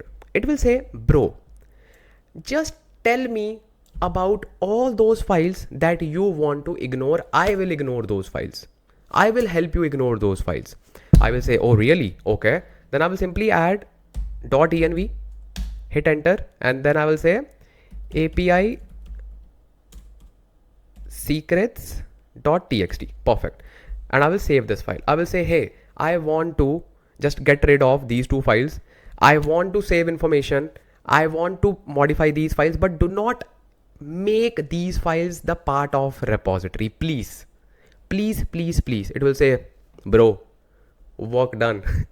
So now if I say clear, if I say git status, now those two files are gone. I do not see .env and API secrets. That means those are now ignored. But yes, this file is the part of being tracked. But what's the harm to track this file? Because we just have names of the files. We do not have the information within it. So yes, we need to track this file in which we just have the names of the files, but the actual files will be ignored. That's the concept of .git ignore. Make sense? So let's quickly say git add dot, okay, and oops, git add and then space then dot. Perfect. Now if you say git status, you will see only and only one file, which is .gitignore. You will not see .env and this API secrets.txt. No, that is the power. That is the power of this particular thing. Make sense? Make sense? Okay, very good.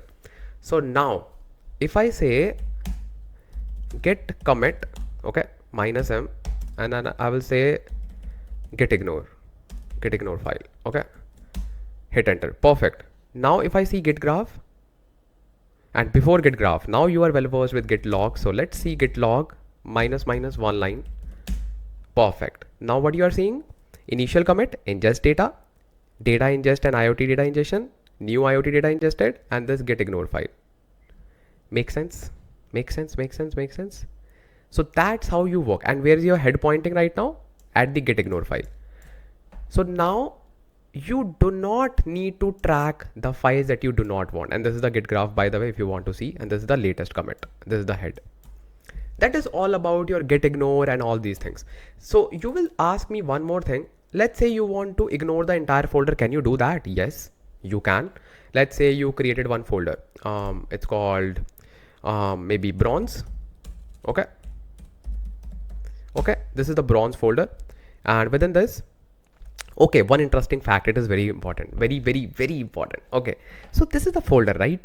Yeah. If I say git status, first of all, let's say clear. Okay, if I say git status, you will say Ansh Lamba. We will see bronze folder as untracked. Really? No. Why? Why? Why? Because this is a new folder, right? Why I do not see this particular folder? So this is, I know, really, you can say confusing, but do not worry. So the thing is, Git do not track folders. That's a very strong statement. Hold on, I am not done yet. Git do not track empty folders. If I write some data within this, let me click on this, create a file within this. I will simply say bronze data 1, okay, .txt, hit enter.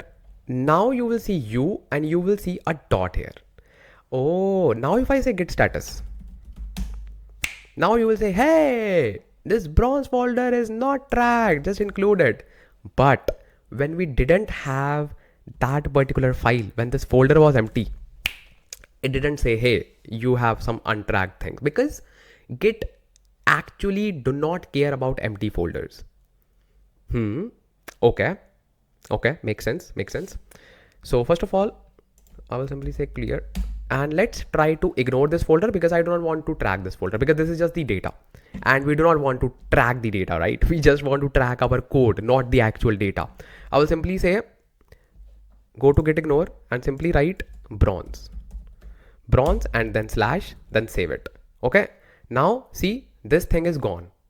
if you run git status, you will only see modified file. You will not see bronze folder. Very good. Very, very, very good. Now, let's talk about something very, very special. Okay. First of all, let me add this. Okay. Git commit, and I will say -m, and I can say ignored bronze folder. Perfect.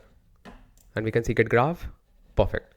Now, let's say you have some folders, empty folders. Okay. You still want to track it. Ansh Lamba, hold on. You just told us we cannot track the folders, empty folders. Yeah. Now you are saying that you want to track empty folders. Are you okay? Did you have your coffee this morning? Yeah. No, actually not. So, but still, we can do that. Really? Okay. Let's say you have a folder. Okay. Let me create a folder. And this is a kind of folder that I want to track. Let's say this is the gold folder, or let's say silver folder. Okay. This is a silver folder. This is empty. And it is not being tracked. As you can see, like no U, not nothing. So why we need to track it? My repository, I want to track it because I want to keep the structure. Maybe I do not have files for now, but in future I will be having files. Or I want to keep empty folder so that anytime any person uses this repository, the person will be having this structure. Okay, empty silver structure, empty silver folder. The person can just put some data in the silver layer. I want to keep the empty folder. But Ansh, you just said that we cannot do it. Okay, so the thing is, it's very simple. So there's another thing that we have within the Git. You simply need to create another file within this. It's called .gitkeep. Hit enter. Now this folder is tracked, and this folder is actually empty because this is the hidden file. It's called .gitkeep. It means, hey, keep this folder. I know it is empty, but still keep this folder. Now if I say git status, you will see silver folder is untracked. Now we want to track it. I will simply say git add dot, and if I say git status, you will see silver folder and .gitkeep. See, that's how you do the things, right? So git commit and then -m, and then you will say added silver folder. Perfect. See the git graph. See, that is a difference. That is a difference that this video is actually bringing to the table. You are not learning 2 to 3 basic baby commands, git add, git bleak, git commit. What is that, bro? Just try to understand the things, right? Just try to understand Git. That is why I'm creating this video, so that you can actually understand Git in detail. And this is the head which is pointing to the latest commit, which is added silver folder. Make sense? Very good. This is all about .gitkeep and .gitignore, and I hope it makes sense because you do not need to just worry about any folder, anything. So perfect, right? So now let's start talking about all those things, which is branches, right? Because obviously being a data engineer or being any IT professional, you'll be working with your teammates. Let's try to talk about those things, and just tell me in the comment section if this section was helpful. Just tell me, because this is like not out of the box thing. I do not like out of the box phrase, because everything is inside the box. You just need to look at every corner of the box. You just do not need to focus at the middle or at the center of the box. You have to just move your eyes around the center as well. So let's talk about branches and branches. This topic is the heart of Git. Really? Obviously, bro. Obviously, time traveling, going in the past, going to a specific commit is fine, but branches, this topic is the heart. Okay. This is one of the favorite topics, okay, of every Git developer, or you can say every developer who is using branches, because in the real industry, okay, in the real world, you work in a team. You work with so many teammates, right? So for that particular purpose, you need to create branches. Makes sense. And I will make you understand everything that you need to know about branches. Okay, so let's try to actually create some raw diagrams so that you can understand. Okay, I actually like creating like live diagrams so that you can understand. Okay, and it's even better than you can say static diagrams. Okay, so let's say this is your main branch so far, and we already know that this was our initial commit. Okay, or let's use the same color that we have in VS Code. This is the initial commit, this is the second commit, third commit, and let's say this is the head, this is the latest commit. Okay, and this is the master branch, and you see something called as master, right? Let's say master is basically the main branch. Both are just the, you can say, pointing to the same ideology. This is the parent branch. Either you can use master or main. Earlier we were using master name, now we use main. Okay, so it's fine. So this is our master branch. So for now we just have one branch. So let's say you are the only developer in your team. You can make changes in your master branch, that is fine. But let's say a new member joined your team, or let's say two new members joined your team. Now they said, hey, we will also be contributing to this project. Make sense? So what they can do, they can simply sit on the master branch, okay, with you, and you three can together code on the single machine. Does that make any sense? No. That is why we have the concept of branches. What we will do, we will simply say, hey, whatever your name is, let's say XYZ, your name is XYZ. You will create a branch like this. Okay. You will create a branch like this. This is XYZ branch. Okay. Now this branch by default will be created from the head of the master branch, or you can say the current branch from where we are creating the branch. Okay. So what is the flow? You first go to the master branch. Okay. Then you say, hey, create a branch for me. And when you say this, it will say, okay, I will create a new branch, which is also called as feature branch, from the head of the current branch, which is this commit. Okay. And this branch is, let's say, a feature branch, and it is by XYZ. So I will say XYZ feat 1, that is like feature 1. In this feature branch, let's say this person is doing something. Let's say this person has made some changes, 1 commit, 2 commit, and so on. Okay. Now these changes are independent, or you can say isolated. Okay. This master branch has zero knowledge about these changes. Zero. It does not even care about what you are doing here. Nothing. Okay. Make sense? Now, you being the lead developer, okay, you being the lead developer made some more progress because you are not aware of this branch. Like, you are aware, but you do not actually care. You made some more commits, and you are also moving ahead with your changes. Okay, like this. Now you got to know, hey, your partner, your teammate has made 2 commits, and you also want to include those commits into your master branch. Make sense? Make sense? So how we can just do that? For that, we simply use a kind of merge operation. We will talk about everything, don't worry. This is just like high level overview. Then this will create one more commit, and this commit is actually representing this feature branch. This is called merge commit. Okay. That means this commit is only and only for all the commits that we have in this particular branch, which is feature branch. In this feature branch, you can, let's say, add more lines of code. You can do anything. Like, this is your branch. You can simply do anything that you just feel, just like whatever you want to do. Okay. And when you merge this branch, then this will create a merge commit. Make sense? Yes. This is the fundamental concept of branches. What is the advantage of it? Advantage is you were also working parallelly, see, and this guy was also working parallelly without waiting for anyone to complete the task. Both developed the code in parallel, and there is no need to you can say wait for anyone's task completion. No, nothing, because both are isolated environments. Both are isolated. One key point to note, this is the ancestor commit.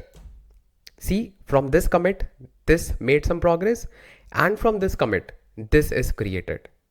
Make sense? So this is a kind of ancestor for that, for your feature branch, because from this branch, it is actually originated.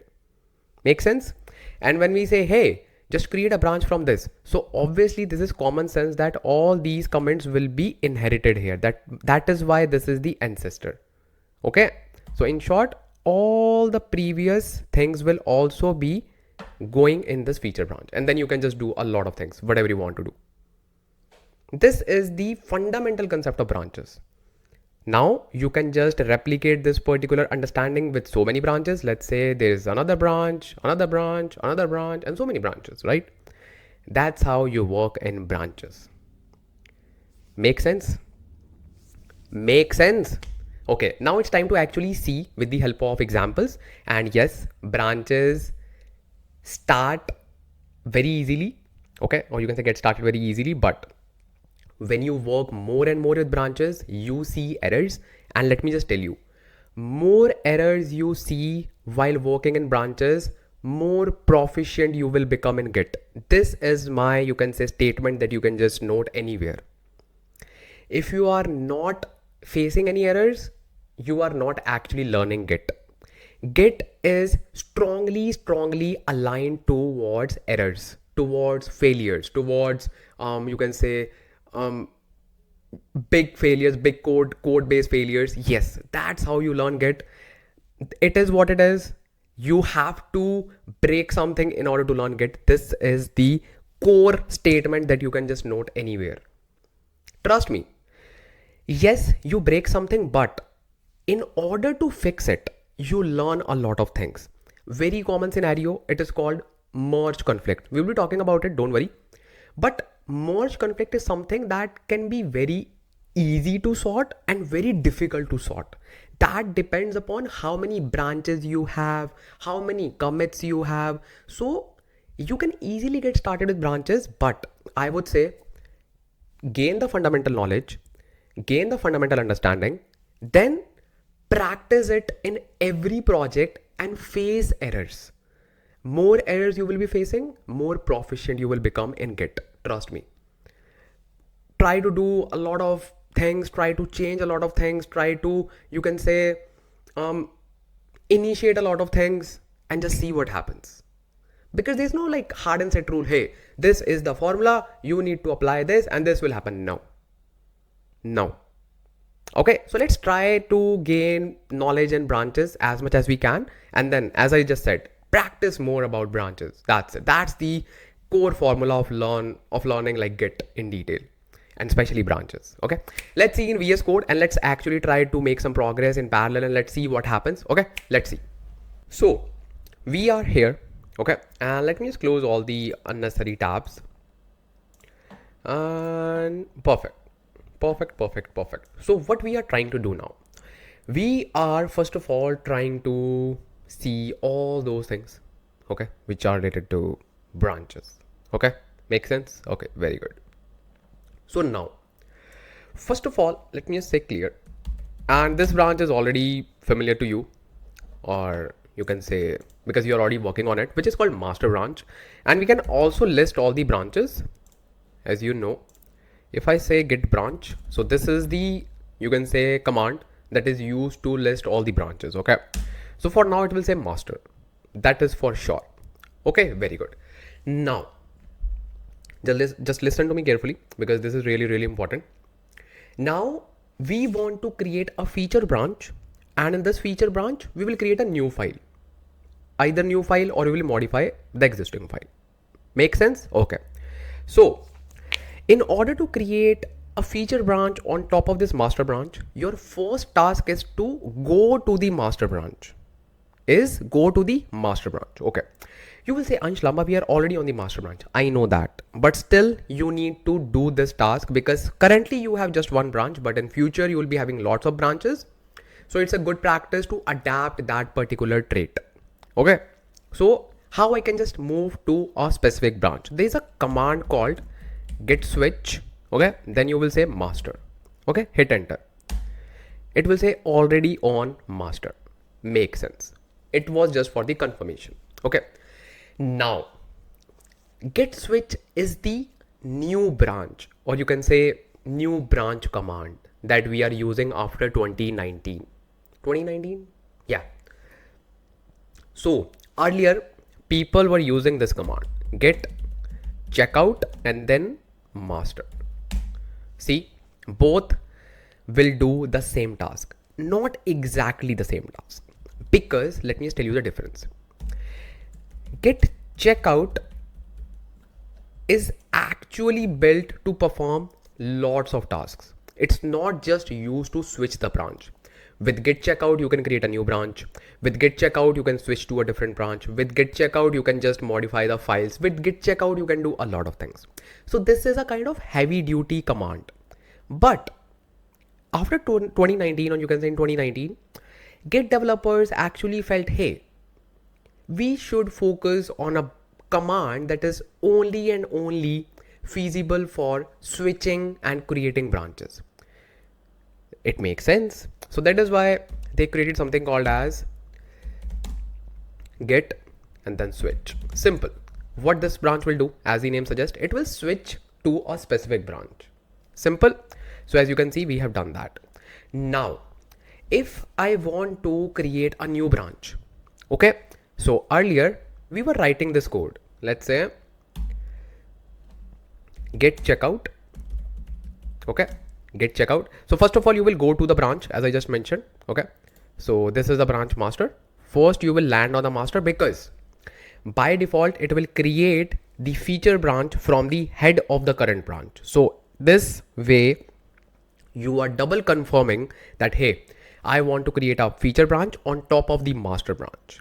Okay, that's why I told you every time use this git switch or git checkout just to make sure you are on master branch. Okay, because let's say you are on feature branch and you want to create a feature branch on, or you can say new feature branch on top of the master branch, but you actually didn't go to the master branch and you will mess up the code, right? Because you will get the branch on top of the head of the feature branch, not on the master branch. So that is why. Okay, so here what I will write, git checkout minus b, okay, then branch name. Let's say I want to create feature Ansh. Okay, feature Ansh, or let's say feature Ansh 1. Okay, simple. This is the command that I was using before when I was using checkout feature. Okay, very good. What this command will do, this command will create a new branch with this name, feature underscore Ansh underscore 1. If we already have a branch with this name, then it will not do anything. If we do not have any kind of you can say branch with this name, then it will create a new one. Simple. Very good. Very good. Okay, now if you want to use git switch, I personally like using git switch. It's a new command, it's a new feature available in Git. So feature, not like feature branch, it's just like you can say a kind of upgrade. Okay, you should also be upgraded with the time. So if we want to use git switch, I will write something like this. Let's say git switch, then minus c is for create. Okay, then feature Ansh 1. Simple. It will do the same stuff. It will create the branch and it will switch to that branch. If that branch doesn't exist, it will create a new one. If it is already there, it will switch to that branch. Simple. Very good. Let's do that. You can use either of the commands. I will use both so that you can be familiar with both the commands. Okay, so first let's try with git switch. Okay, let's say git switch. So I will simply say git switch master. This is step number 1. I know I'm on already on master, but good thing to confirm. Okay, now let's create the branch. I will say git switch minus c and then feature Ansh 1. Okay, hit enter. It said switch to new branch, feature Ansh branch. Now if I say git branch, what I will see?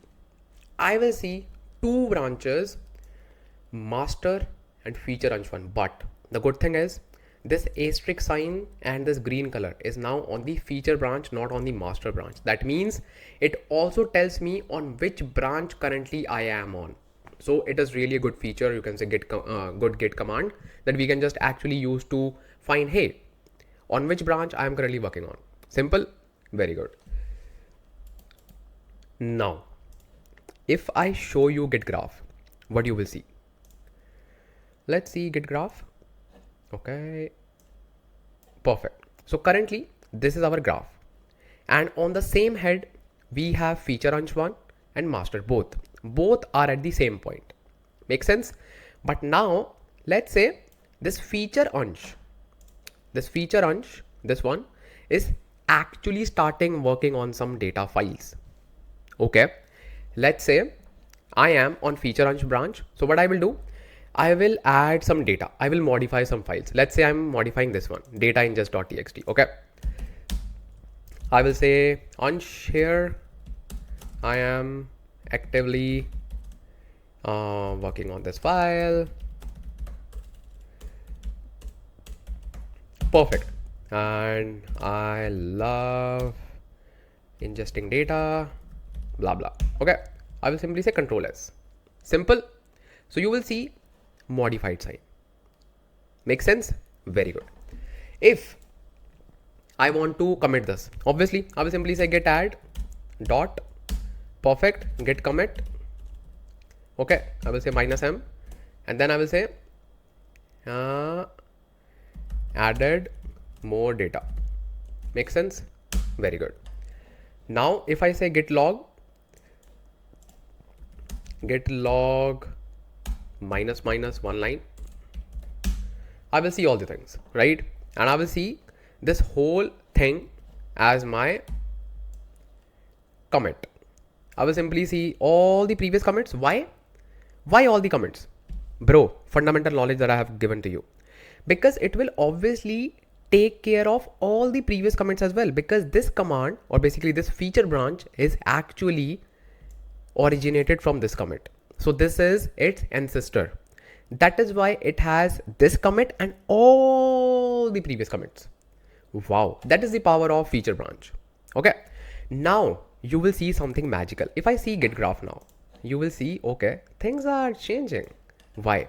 Now my feature Ansh is ahead of master branch. See, master is here. Okay, master is here. Feature Ansh is here. Okay, and it is saying added more data. That is the comment. That means now feature branch has one extra commit. Make sense? One extra commit. If I say, let me first clear it, you will see the changes live.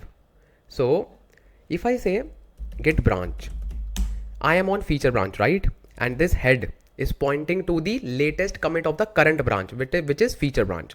If I say git switch master, I want to go to master, you will see that this head just moved backwards because this is the head of the master branch. See, so that's how you can differentiate between where your head is pointing. Second good thing that I will show you, if you open this file data ingest.txt, you will not find that data. See, there's just one line. This is another data ingestion file. That means this is the validation of that point when I said both the branches are isolated. I made the changes in this file data ingestion.txt in this branch called feature Ansh. Okay, and currently I am on master branch. That is why I am not seeing any of the changes made in this file. Wow, this is wow. But the moment I will say git switch feature Ansh 1, I will see that data. See, Ansh here and all those things. See, that is the reason that we create branches, because we can just develop so many things parallelly.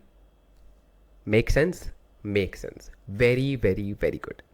Let's say I am making more progress in this file. Okay, I am making more progress on this file. I will simply say I am ingesting more data. Okay, I am ingesting more data. Okay, Perfect. This is my file, control S. If I say git status, so what should I see? That this is modified. I know, I will simply say git add dot, and I will say git commit. Okay, -m, added more data. Enter. Now let's see the git graph. You will see now it is 2 steps ahead, right? See, 2 steps ahead. Very good. And this is my file. Okay, this is my file. Now let's say, how many branches do we have? Only 2, right? Let's say a new developer joined the team. Okay, new developer joined the team. Now that means we want to invite another developer. Okay, we want to invite another developer. Okay, and that developer branch will obviously be created from this one, from master branch, because this is a good practice that we always create branches from master. Make sense? So let's first of all go to master branch, git switch master. So we switch to master branch. So again, I'm repeating, in your case, it can be called as main. It depends upon how you configured your Git installation as per your operating system. I just picked master branch as my branch. It's fine. If it is main, you can simply say main. There's no difference, zero difference. But yes, in all the areas where I'm using master keyword, you have to use main. That's the only difference. Okay. So now currently I'm master. As you can see, head is this one. And you know what? Do you know what? If you just go to Git folder, this is obviously the visual way of doing it. Okay. But you can also check the head position from here as well. Click on this .git folder, click on head. You will see it is pointing to master. Okay. If I say git switch feature Ansh 1, this is changed, right? See, that's how you can also see in .git folder. Again, do not touch this folder. I'm just giving you some hints. Okay. Okay. Very good. But we need to just go to master. Okay, perfect. We are on master. Okay, this is fun, right? This is really fun. This is the moment where what I was waiting for, because now you can just play with it. Now let's create a new branch. We will simply say git switch. Oops, git switch master. We are on master. Very good. Let's create a new branch. I will say git switch, and this time let's use checkout. Git checkout. Okay, -b. Okay, git checkout -b. I will simply say feature Lamba 1. Okay, hit this. Now we have another branch. It's called feature Lamba 1, and it is at the same level where we have master. Okay, very good. Let's actually say this Lamba. Okay, Lamba is working on IoT data ingestion. Okay, I will click on IoT data ingestion. I will say Lamba here. I am ingesting real-time data. Okay, makes sense. Okay, I will say git add, then git commit, then -m ingested real-time data. Perfect. So now, do you want to see the git graph? It will be amazing. See. Ooh, okay. See, this is amazing. So what is happening? Let me just help you to understand this. Okay, let me just help you to understand this. So basically, first of all, let's go to the master branch. Oops, perfect. So now you are on master branch. Okay, so from here, you created a feature branch called feature Ansh. See, and you made 2 commits, 1 and 2. We already know that. Makes sense. Okay. Then you created another branch from the same commit. It's called feature Lamba 1, and you just made 1 commit. Why it is ahead of this one? Because you made this commit after this last commit. This is associated with the timestamp. As you can see, date and time is here. Makes sense? So that is why it is ahead. It is not like it has like more commits. No. It's just like the timestamp. Okay, makes sense. Now this is feature 1. This is feature 2. Feature Ansh, feature Lamba. Okay. So these are the these are your two teammates, Ansh and Lamba, who is working on different branches. One boy is working on data ingest.txt. One boy is working on IoT data ingestion.txt. And for master, both are unknown. See, there is no data in data ingest. There's no new data in IoT data ingestion. Okay, makes sense? So these are the two files which are being used by different branches. Makes sense? But now I am the owner of master branch. I will make changes directly in the master branch. So I will touch this file, data ingestion.txt. Okay, I will say master here, baby, master here. Let me also contribute to the project. Contribute to the project. Makes sense. Let's say Control S. Okay, and let's say git add, then git commit -m, and then data ingestion .txt. I'm just giving some random, you can say, messages, but just to explain you stuff. So it is saying what it is saying, bro? Oh, because we used wrong command, git add comma, it is git add dot. Okay, now we can say git commit master commit. Okay, perfect. Master commit did not match any file known to git. Oh man, what are you doing, Ansh? Where is git commit -m? What are you doing? Hit enter. Now it's done. Okay. So sorry from my side. So let's say clear. So you know what we did, right? So I can only see the changes from my branch, obviously, because this branch is isolated from the other two branches. Now if we say git graph, now we have a very cool graph. Wow. So what actually happened? This was the ancestor from where we created two branches. One branch was this one, the very first one, Ansh, feature Ansh. It has two commits. Very good. Then we created feature Lamba. Okay, it has only one commit, and these two commits and this commit are independent and isolated. Then on the master branch itself, I made some commits. Make sense? I made some commits. Only one, not some, only one commit in this file. So for now, each branch is contributing to a different file, not on the same file. Why this is so important line? Because it creates conflicts. But in my case, no conflicts are there. Why? Because we are working on different files. Master is working on data ingestion. Feature Lamba is working on IoT. Feature Ansh is working on data ingest. Everything is fine. Makes sense? Because these are independent files and we want to write our code independently. Very good. Now, obviously, these are different commits. Now it's time to merge our code. So this merge will be very simple, very straightforward. Why? Because there are no conflicts. As you know, this file is different, this file is different, this file is different. No two people are working on the same file, right? So how we can now merge the data, or you can say merge the commits? How? So let's try to merge this particular branch. Okay, very good. First of all, you need to go to master branch, git switch master, already on master. Very good, because from master branch you want to merge the branch. Understand it. From the master branch you want to merge the feature branch. Very good. You will simply say git merge. Okay, git merge, and then what branch you want to merge. I will say feature Lamba Ansh. Oh, feature Lamba 1. Okay, hit enter.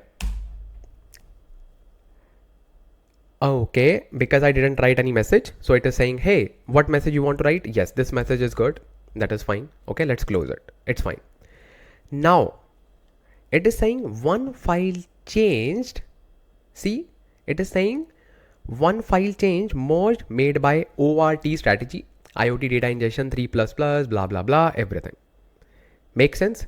So that is a kind of merge that we have made. Okay, and this is the uncommitted merge, uncommitted changes basically, and this is the master commit. Okay, makes sense? This is the previous commit that we made. Okay, makes sense. So now if I say git status on branch master, nothing to commit. nothing to commit. But what is this thing? What is this thing? This is saying, hey, you have merged one thing, but you need to obviously create a commit. You also need to create a commit. Very good. And it is also called as merge commit. I already told you before, right? So in order to do that, first of all, just refresh this page, okay, like this, so that you can just see this commit. So now what I was saying, why it asked me to write the message? Why? Because I just showed you the real-time example. There are basically two types of merges: fast forward merge and not so fast forward merge, or you can say non-fast forward merge.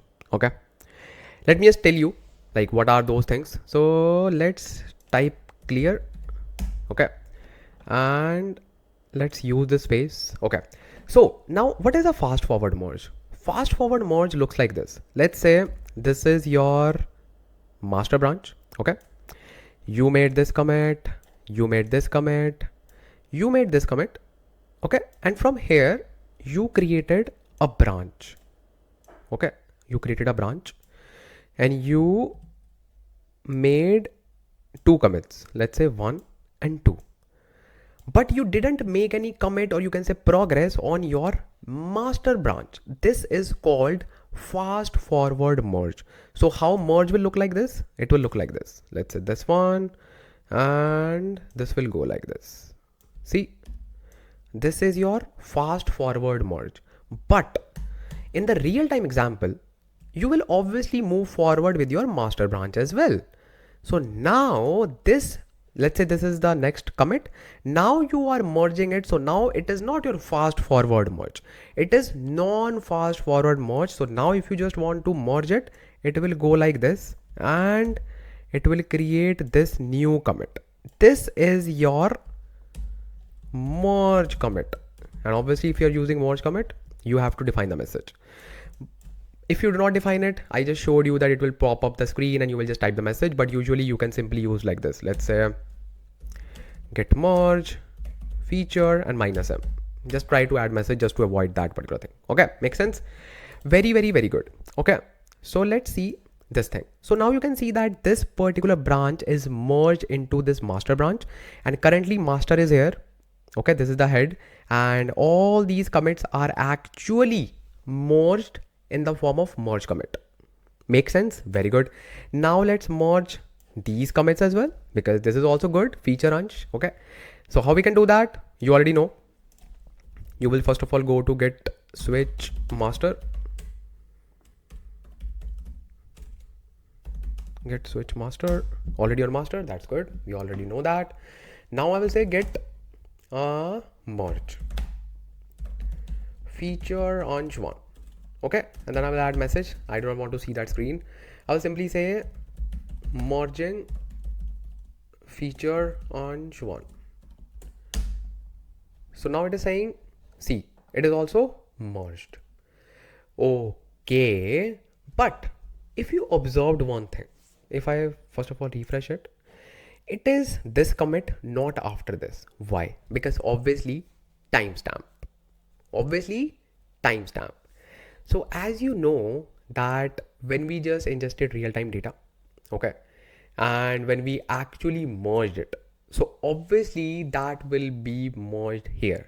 Makes sense? Because this is the head. And just for your understanding, these two are independent commits. This commit is independent, this commit is independent. Why? Because this is an independent branch, this is an independent branch. Make sense? Make sense? Make sense? Okay, very good. Now, this was the only commit, and this was the only commit available in data ingestion. If I open data ingestion, yes. But earlier, we were not able to see data ingest.txt. Let's see now if we are able to see that. Yes, we are able to see all the changes made by this feature, which is called feature Ansh. Let's see IoT data. Now, all these features, all these new code is also there made by feature Lamba.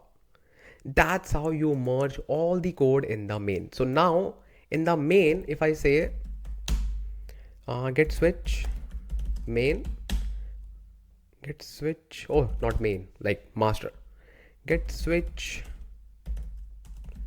master. If you say git log one line, see, these are all the commits that we have made so far, all the commits. It will say, hey, from here we created feature Ansh. This is the commit ID from where we created that branch.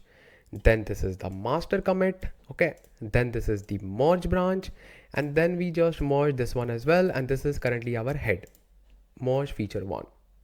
Make sense? Make sense? Make sense? Our head is pointing to head master. Make sense? Here is our branch. So this was like very common thing that we already do. Okay. That we always do, I would say. And this is the kind of merges that are very ideal when we do not have any conflicts. But in real life, yes, we do see conflicts as well. How conflicts actually occur, and let's create a conflict and let's see how to resolve it. It's very easy. Let's actually see like how we can actually work with the conflicts. Let's see.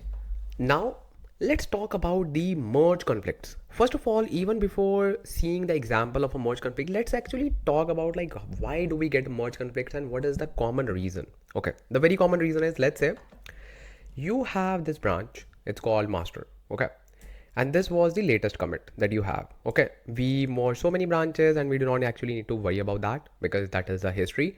So this is the head, that means the latest commit. Okay, now maybe any stakeholder reported a kind of bug and they are saying, hey, I just found a bug in your code. So now obviously it's time to fix the bug. Obviously, common sense, right? So now in order to fix the bug, you actually started working on it. Who? You, owner of the repository, or you can say tech lead or anyone. You actually started working on that particular bug, right? So you made progress like this. Okay, and at the same time, a very, you can say, responsible developer, and he said, hey, I also need to just fix this bug. So he was unaware that you are working on the same bug. He and you are unaware that he is also working on the same bug. So the thing is, now you both are working on the same bug.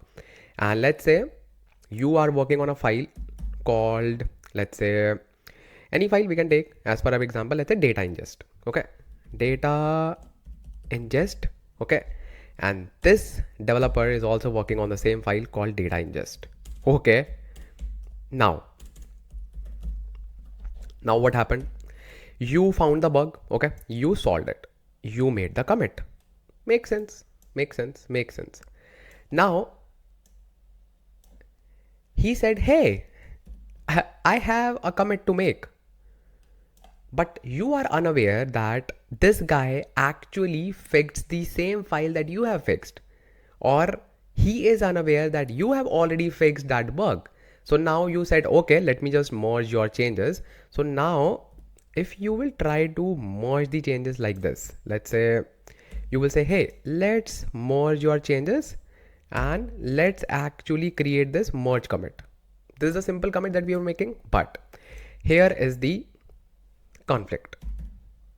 Why conflict? Because you both are changing the same file, modifying the same file, which is data ingest, and obviously if you are just fixing the bug, maybe you are just making changes on the same line, or you are just making the change in the code of the same line, anything, right?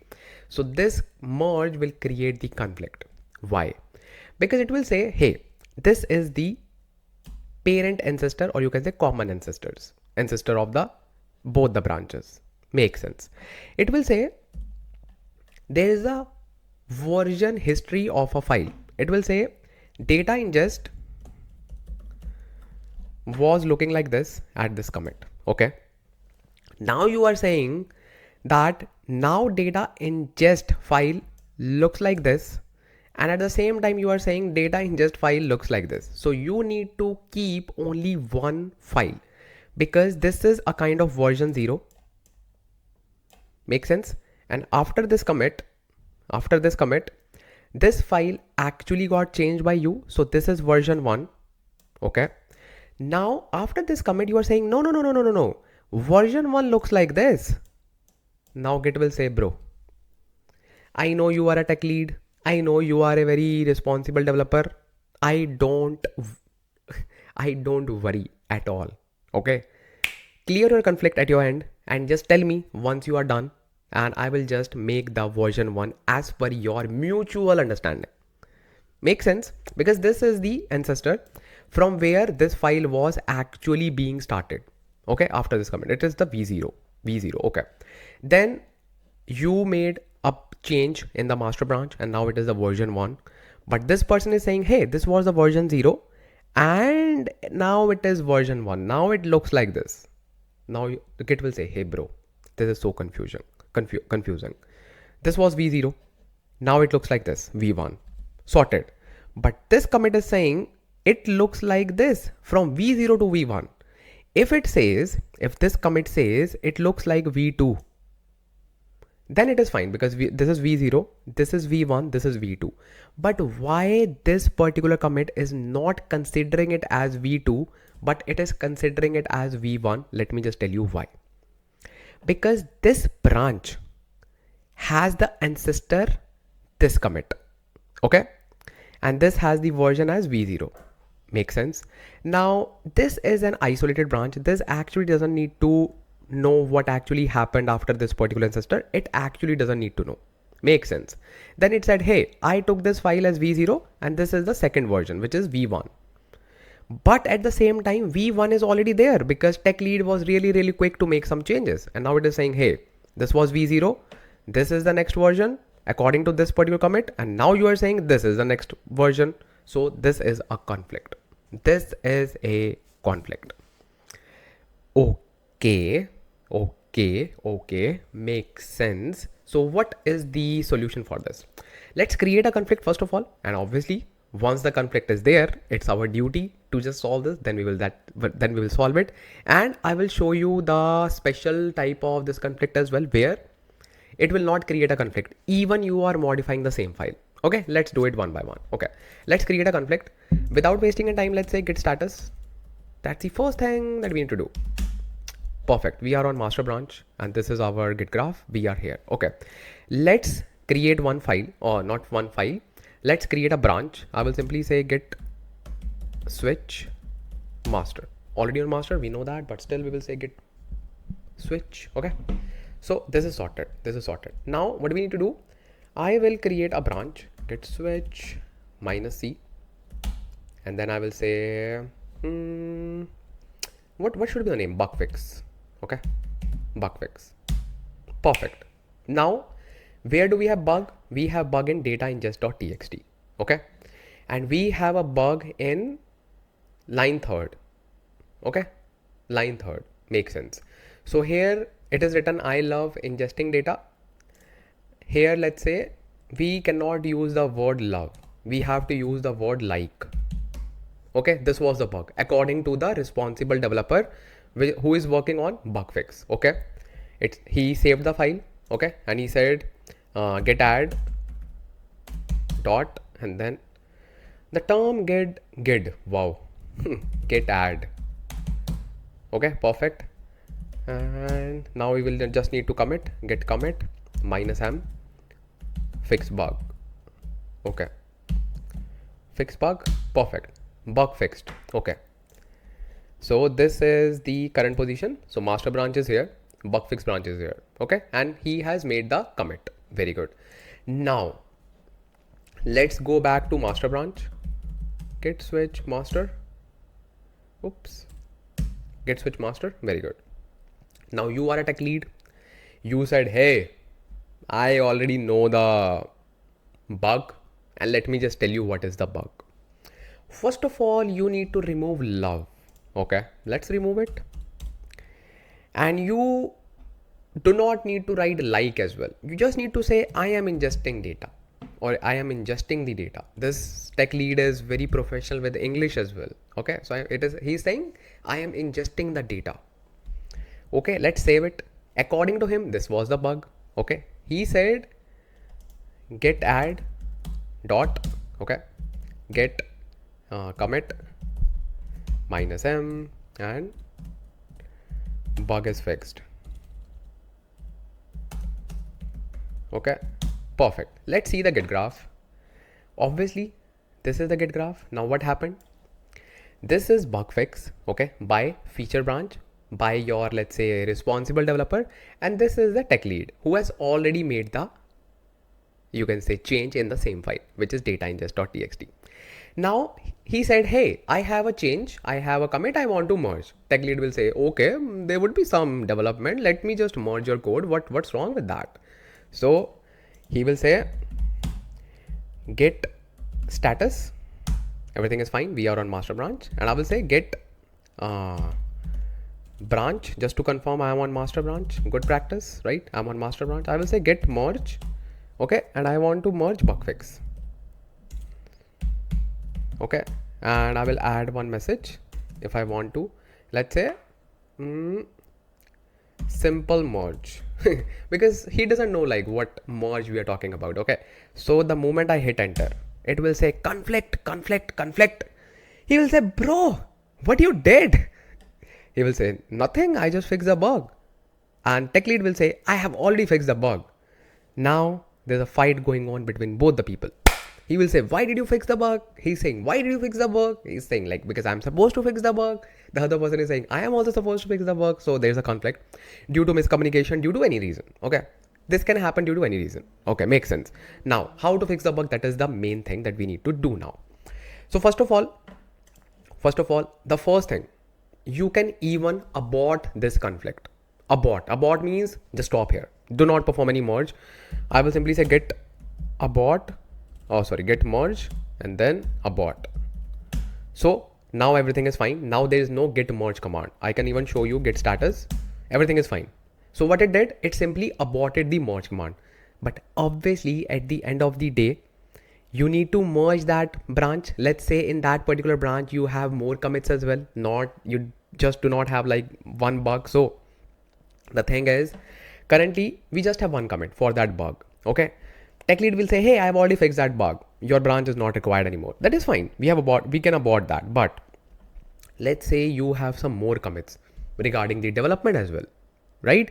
So in that particular scenario, we cannot abort the merge. We have to merge the branch, but we need to simply eliminate the conflict. This is a special scenario and just put more focus here.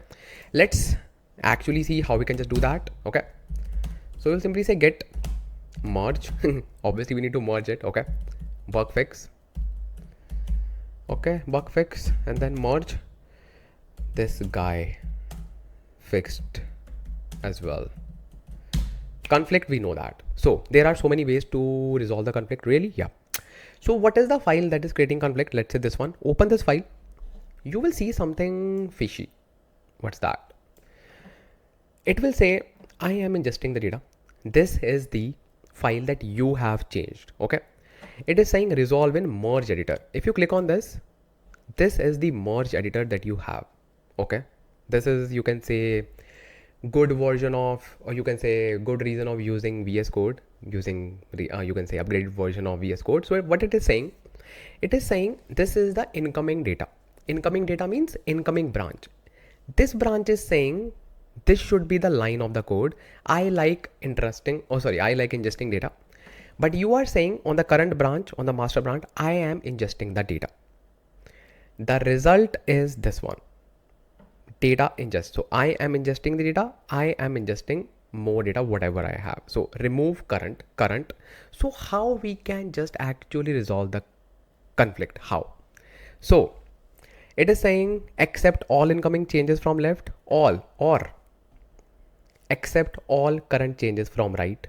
Okay, this is incoming, this is right. Okay, it is saying result will look like this if you pick this one. Make sense? Okay, if you pick this one, accept all incoming changes, if you, let's say, pick this, okay, then it will say I am ingesting the data, I like ingesting the data, I am ingesting more data. That is fine because this is not changed. Okay, so this way you can actually keep both the code as well. Or let's say you are a tech lead and you know that my code is fine. So what you will do, you will simply click on it and you will say current plus incoming, remove current, remove incoming. If I click on remove incoming, it will simply keep only my current data. This is the by default result. By default, because we assume that whatever you have on the master branch should be given some priority. That makes sense. That makes sense. Okay. So this is the result. If we just keep this, but I will say, hey, we do not need to remove current. Like we do not need to keep current. I will simply click on remove current. So now what do we have? Nothing. Okay. Now obviously if we want to merge, we want to just keep at least anything. I will simply click on incoming data. So this way I am keeping only and only incoming data. Maybe tech lead is wrong and responsible developer is actually right. So we can just keep its changes. Make sense? Or we can keep both the changes like this. Like this. Now it is saying incoming plus current both. But you have some leverage. You can even say remove incoming, remove current. In most of the scenarios, you will be saying remove incoming because master branch should be given some more priority. So I will also do that, remove incoming, and I want to keep my changes as well. That's it. So this is the thing that I want to do. Now what I will do, I will simply click on complete merge. Okay. So now this merge is completed. Really completed. If I say get graph, okay. And if I say refresh, so nothing will be there because this is not completed actually. Why? Because we need to also commit this. Really, yes, because this is not committed. If I say git status, what is the status of the current thing? I am saying all conflicts fixed, but you are still merging. See, conflicts are over. Conflicts are over. But obviously we need to use git commit to conclude the merges. Make sense? So that is why in this particular graph, you are actually seeing the latest graph, but this will only be available when we say commit. So once your conflicts are over, now you need to say something like this, git add. Okay. Now you will say git commit -m and you will say conflicts merged. Okay. Hit enter. That's it. That's it. Now you are seeing that thing is gone, right? Yes, you can use UI, but obviously if you are learning Git, you should use commands, right? Now you can see Git graph. Now it is saying that this is merged successfully. Okay. Now bug is fixed. Obviously this commit is also added, but we have just kept the file with this particular version, which is I am ingesting data, which is the version of my master branch. Yes, I had the option to keep the changes from the branch as well. Yes, I had the option of removing this one and just keeping that one. I had the option of keeping both. I had all the options. It's up to me what exactly I need to make this version as my version 1. Make sense? Make sense? Make sense? Make sense? Very good. That's how you actually resolve conflicts in your Git. Make sense? Very good. Now I will show you when you work on the same file, but still it will not give you some conflicts. Really? Yes. Let's do that. So let me just see git status if everything is fine. Yes, everything is fine. I will say git branch. Let's see on which branch I am right now. So it is saying master. Okay. Let's create a new, you can say branch. It's called git switch -c, and then let's say I want to create bug fix 2. Perfect. Now I am bug fix 2. Okay. Perfect. So now in the bug fix 2, as you can see, master and bug fix 2 both are on the same head right now. Okay, very good. Now bug fix 2 is now working on data ingestion.txt. Okay. Now he is again responsible developer. So he started editing this file. This time, what he's doing is simply adding, let's say, line number 6. Okay. And he's saying, hey, I am fixing this bug. But he is not touching any of the previous files or like previous lines of code. Okay. So it is saved. I will say git add. Perfect. Now git commit -m fixed bug 2. Okay, perfect, very good. Now git switch master. Tech lead will also say, hey, I will fix the bug, and the bug was here. It is saying, hey, I am ingesting the data in this file. It is saying I am not, let's say this was the bug, I am not ingesting the data in this file, and he is saying bug is fixed. Bug is fixed. Okay, let's say this one. Perfect. So it will simply say git add dot git commit -m bug is fixed. Perfect. Makes sense. Let's see the git graph. This is the git graph. Now let's do the same step. Let's try to merge it. So I will simply go to git switch master. I know I'm already on master, but still git merge bug fix 2. Bug fix 2. Okay, -m. Let's see. Conflict. Why did we get conflict? Why? This is interesting. So if I open this file, okay, if I open this file, what is this? So this is the thing, when you open this file, you see this stuff, okay, and you can obviously resolve this in merge editor. I personally love this, resolving the same thing in merge editor, because I love keeping this thing, okay. But if you do not want to go to merge editor, you have the option to resolve the conflict here as well. So what is exactly the, you can say, conflict? So when we actually started creating this ancestor, this was the ancestor. So this was the version 0 of this file, data ingestion.txt, according to this particular head.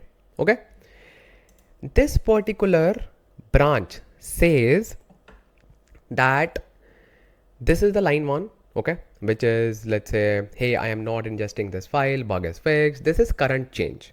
That means this is the master branch, and this is saying I am fixing this bug fix 2, incoming change. So obviously, even when you are not actually writing, or you can say editing the same lines of code, but you are contributing to those files. So this was confusing that I want you to discuss. So let's say you are not even touching this line.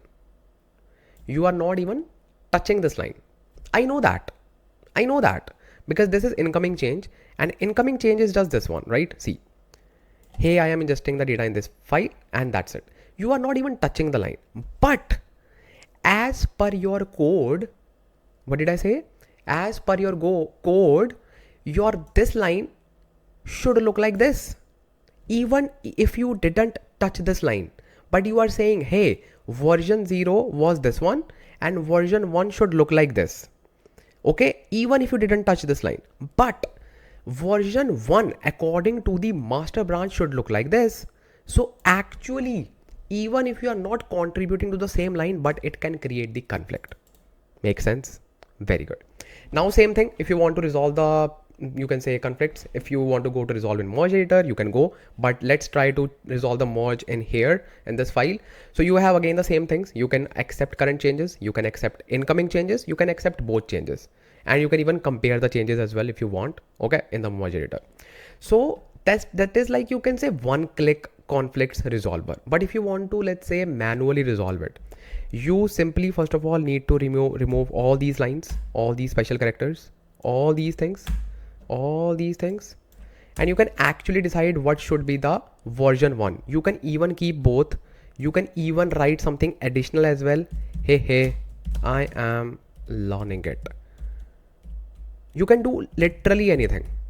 This is your version 1 that you are trying to create right now. So this is the version 1. So what is the speciality of this particular version? In this version, you are keeping changes of both the files, because this is the changes. These are the changes that you made from master. These are the changes that you are bringing from the incoming file, and this is a change that you have additionally just added. Okay. So there's no hard and set rule. Hey, should I only accept the incoming change? Should I keep the current change? Only these are the two options. No, bro. This is totally customized. You can literally keep anything. Once you are good with this file, let's say you want to keep this, simply say Control S. That's it. That's it. Okay. Now, if we say git status, what is the status? It is saying both modified. Okay. You have unmerged paths, fix conflicts and run git commit. Use git merge abort to abort the merge, and is saying on merge path because both modified this thing. We know that. No changes added to git. If you want to do this, simply say git add dot and then say git commit. Same steps, -m, and you can say finally resolved. Finally conflict resolved. Make sense? Perfect. You can now see the status. Now it should be good. Perfect. Let's see the git graph. Same thing. Same graph that we saw earlier. See? But this time we used manually fixing the conflict instead of using the code merge editor. Same thing. But I personally like code merge editor because you can see the parallel things. Like you can see all the changes in the parallel screen. That is much better. Make sense? Okay, that's how you just you can say eliminate the conflicts, and that's how you actually need to do. So there's a simple flow. You first of all merge the branch. If you have conflicts, you remove the conflicts. Then you have to use git add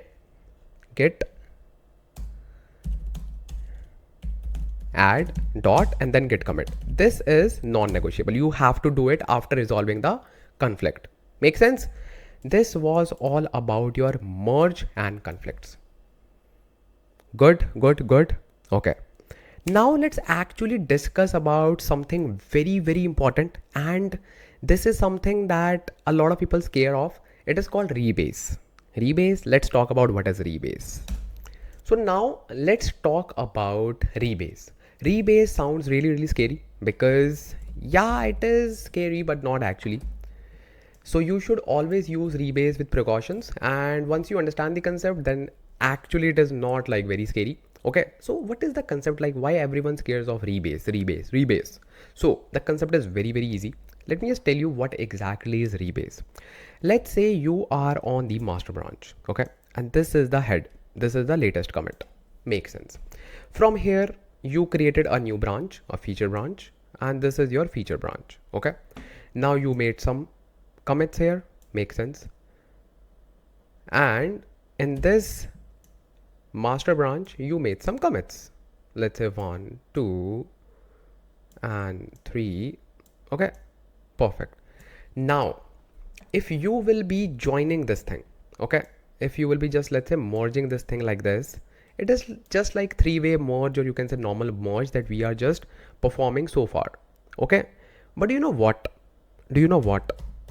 Let's say this is the scenario, okay, where you have let's say these commits as well, and let's recreate those commits for master as well. Let's say this one, these 3 here as well. Now instead of using merge, we can use something called as rebase. So what is a rebase? So rebase will simply do something like this. It will simply move this particular branch, this pink branch, and it will shift the base of this branch from this to this. So this branch will look like this. So let's say you have this master branch. This is your master branch commit. Let's say this one. 1, 2, 3. So this pink branch will be moved and will be generated from here with all the commits. See? Wow. This is the concept of rebase. That's it. This is the concept. So now earlier it was originated from this branch, but now we shifted its base. That's why it is called rebase. Now it is just shifted, or you can say originated from this commit. What is the advantage of it? So now if you observe, This is a kind of fast forward merge. Now if we apply merge command after rebasing it, it will become merge fast forward. That means we do not have any kind of new commits in this particular master branch.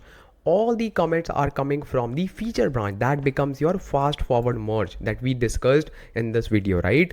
So this fast forward merge actually looks really clean whenever you just want to watch the history. So that is why people use the combination of rebase and fast forward merge. I also personally like this combination, rebase and fast forward merge. That's it.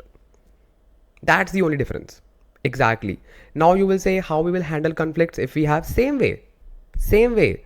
Let's say this commit has made changes in the same file in which, let's say this commit is actually changing the same file. Same way you will perform the, you can say, conflicts. Like you will resolve the conflict the same way that you resolve in the merge, because see, once it is rebased here, obviously it will say, hey, there's a conflict. Pick any one particular file which you want to keep, which you want to ignore, everything exactly the same, because that part that we have discussed to remove the conflict, that is applicable for all the kinds of conflicts, merge conflicts, rebase conflicts, in every conflict. Make sense? So that is the concept of rebasing. It's not a rocket science, it's very easy. Let's actually try to create the environment to see like how rebase works, and then we will simply rebase our feature branch. Okay, this particular feature branch, and then we'll simply say, hey, just rebase it and just move it to the latest commit. Make sense? And then we can simply perform, you can say, a kind of merge operation, and that's it. Okay, let's actually do it. So first thing first, git status. I'm on master branch and this is the head. Okay, let's create one branch. I will simply say git switch -c rebase feature. Okay, simple, rebase feature. Okay, rebase feature, let's create it. Perfect.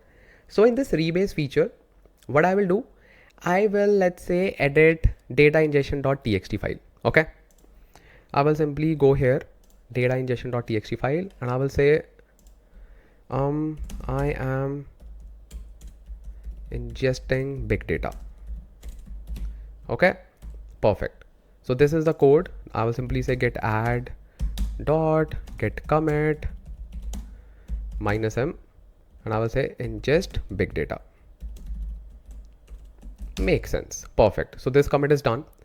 Now I will simply move my head to the master branch, because I will move this particular graph a little bit. See, so this is the master branch, which is one you can say commit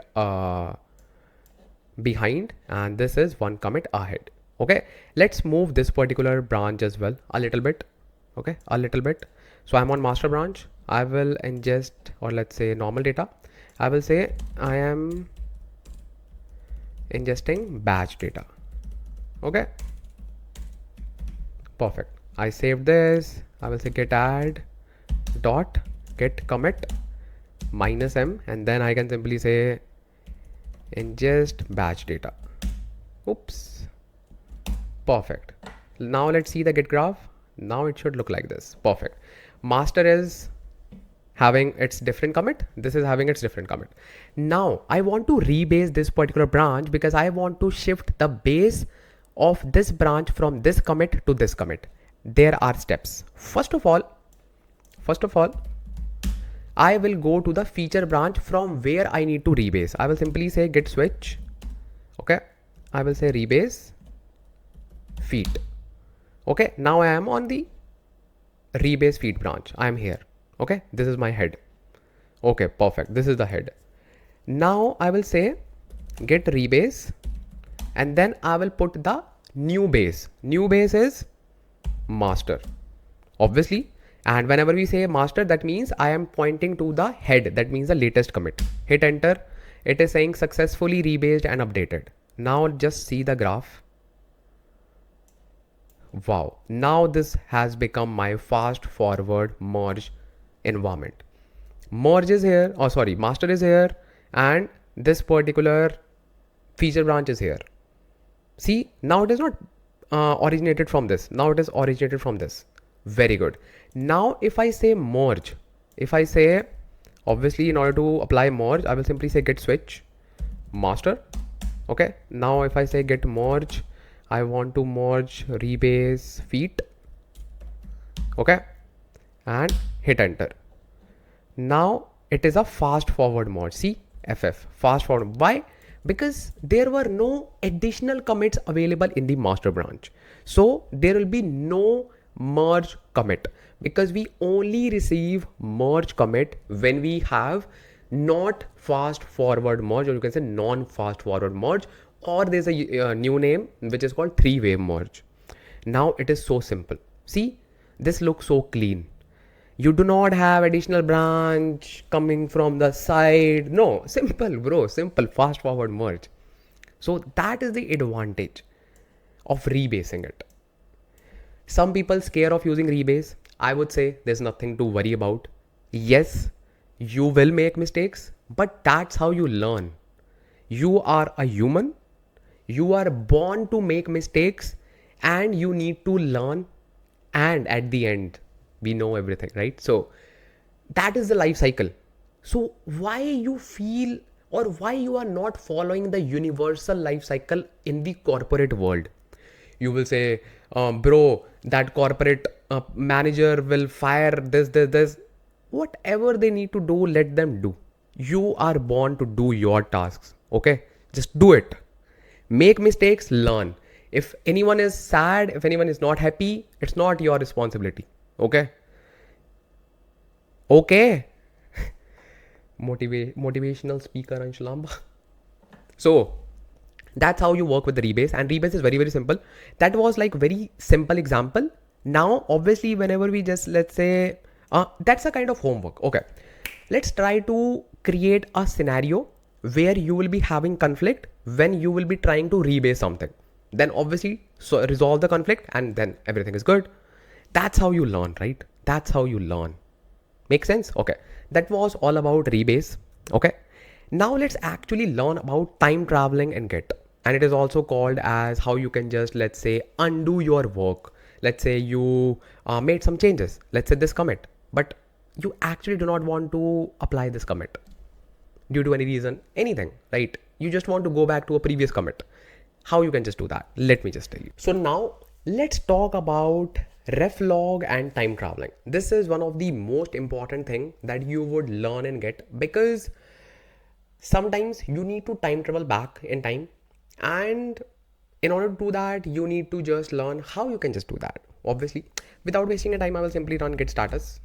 Okay, we are on master branch, and we know that we are here. Our rebase, feature branch, and master branch both are here. Make sense? Okay. Now let me just go to master branch and let's delete a file. What? Yes. Let me just delete this file. Okay. I will simply say delete. Are you sure you want to delete this file? Yes, I want to delete this. Okay. I will say git status. What is the status? It will say, hey, this file is deleted. Cool. Cool. I will simply say git add dot. Make sense? Then I will say git commit -m delete file, delete data ingest .txt. Make sense? Perfect. Boom. If I see my graph, I can see that this graph is now one commit ahead. Okay. And now what actually happened? If I see git log -- one line, you will see that we are here. This is our latest commit, and we have just deleted the file. Makes sense. Very good. Now there is a command which is brother of git log command. Okay. What is that command? Let me just show you. So by the way, if you have so many logs in your terminal, so you will see a kind of hanging, you can say, experience. So if I try to write something, I cannot. It will just take a lot of time. If it happens, simply press Q. Okay, then you will be just able to do that. It happens when you have so many logs. Okay, it's fine. I will say clear, and if I say git reflog, hit enter. Okay, this is a kind of better, not better, see, it's personal choice, but it is, you can say, advanced version of Git Log one line, because you get a little bit more detail as compared to Git Log one line. You will say if you need a lot of details, you can simply run Git Log, but that is the command that I don't like. Okay. Git Log one line is very good. Git Log one line is good, but in order to perform time traveling, I like Git Reflog more. Why? Because yes, we get commit ID in the shorter version, plus we also get something like this head. What is this head? So basically we know that this is our head, right? So this is considered as head 0. If I want to go back to the previous head, then previous head will be called as head 1. If I want to go back to the 2 previous heads, it will be called as head 2, and so on and so on. Makes sense. So now if I want to perform a kind of time traveling between commits, so in this commit I deleted the file. Let's perform some overacting. Oh, why did I delete that file? We cannot afford to delete that file. Let's bring back that file. So yeah, it happens, right? Let's say you didn't want to delete the file, but mistakenly you added that particular commit in which you deleted the file. Now what you can do, you can simply bring back that file by going back to the previous commit, because till here, till this commit, we had that file, right? So how we can just do that? Let me just tell you. So here I can simply press Q just to quit this particular log. I will say clear. Okay, so in order to perform time traveling, you simply need to say git reset, then -- hard, and you have two options to time travel. One is simply getting the exact commit ID. This is a recommended way, but let's say you are not actually worrying about commit ID, you just want to go to previous head, that's it. Then you will simply say head, then @1, because 0th is the current head, 1 is the previous head. Hit enter, and now it is saying unknown switch E. Okay, what is this thing? Usage git reset blah blah blah blah blah. Did we use the right command? I doubt. Read path. Okay, git reset hard head. Let me just check. I think this was the command, because I rarely use this command. I prefer using the commit IDs, but yeah, in order to tell you, I have to just see like, is this the right command? Is this the right command? Let me just check, or we can just see the documentation as well. It should be available online. Git reset, simply search git reset hard, something like that. We will get something. So yeah, this is the thing. See, this is the recommended way, but I want to show you the head version as well. Oh, so this is the new way, maybe using this instead of using @ and all, we can simply say this wave like this, right? But I think I have that particular thing. Let's first try this. Okay, let's first try this. Let me just say git reset, and let me first say clear. Okay, then we can say git reset, or we can simply copy and paste. So this will move our head to 1. Yep, it worked. So this is maybe the new syntax.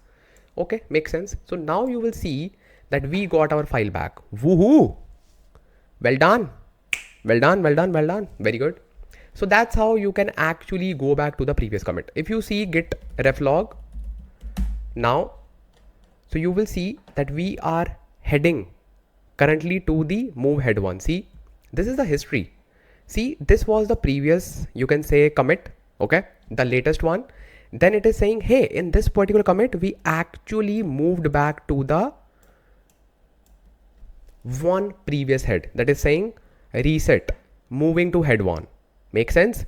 So even let's say you brought back the file, but you again want to go back to this particular commit. Yes, you can do the same stuff, but this time I will not be using head 1, because that actually is not recommended way. We should always use commit ID, because commit ID is like the source of truth, right? Because you are saying, hey, I want to go to this specific commit, this one, which is saying E8. Let me just copy it. Okay, let me just copy it, and let me just run this command now. So I will simply say git reset, and then dash hard and then this commit ID. Perfect. This is the way that I use. Okay, and now the file is deleted. Make sense? So this is the way. So these are basically two ways from which you can just go back to a specific commit if you want to go, and that's how you can just perform time traveling. I am so sure that I was using @ command, and I am a kind of stubborn child, and I will still use @ and let me just see, because I was using that command like long way back, and I'm not sure it was not updated more recently. So what I can do, I can simply say get, okay, okay, get head @ did we use curly braces? Let me just rewrite this command.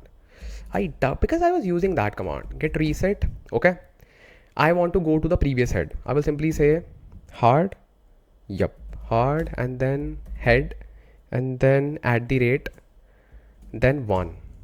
Okay. Oh, I think it is deprecated. Now I'm so sure. Okay, it's fine. So the new way is this one. Okay, so the new way is get reset hard, and then what was that? Wave. Where is that wave? Where is that particular button?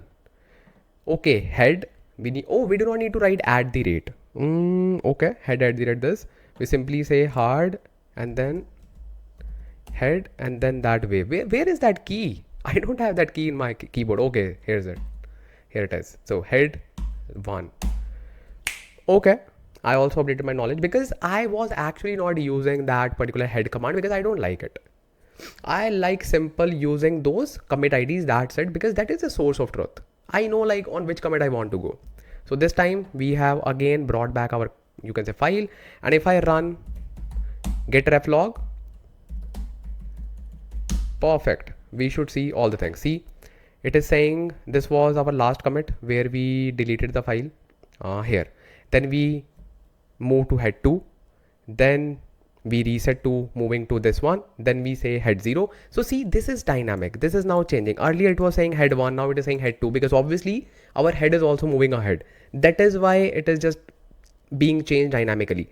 That is why I like using the commit ID, because it says, hey, you move to this commit. Makes sense. Makes sense. Simple. So it is saying reset, moving to EA8A2D3. So that is why this commit is the same one. See, E8 and A2D3. That's it. Make sense? See, same commit ID. So that's how you actually work with time traveling and Git. I know it was very small thing, but it is very, very useful. Okay, very useful when you by mistake delete some data, maybe you deleted a branch or anything. Basically, you want to go to a previous commit or any specific commit. Make sense? Okay, very good. Let's see what do we have next. So now let's talk about a very popular command. It's called git def. Git def. As the name suggests, it tells us the difference between two things. It can be between two branches, it can be between two areas, it can be between two files, anything, literally anything. Okay, so in order to understand it, it's very simple, trust me. So let's say you are in which branch? Let's see, you are on master branch, right? Git status. Okay, let's say you added one file. Okay, let's create a file. Let's say, hey, we didn't actually mention anything in the readme file. Let's actually put something. So let's say this is the best readme file. Trust me. Okay, let's save it. So this is a kind of change that we have made. So if I run git def right now, what I will see something like this. It is now comparing my working directory with the staging area. So in the staging area, I do not have anything because I have not used add command, but in the working directory, I have this thing. See, this is the best readme file, trust me, and blah blah blah. How to read this? It is very simple. So first of all, this is A is the, you can say, incoming file.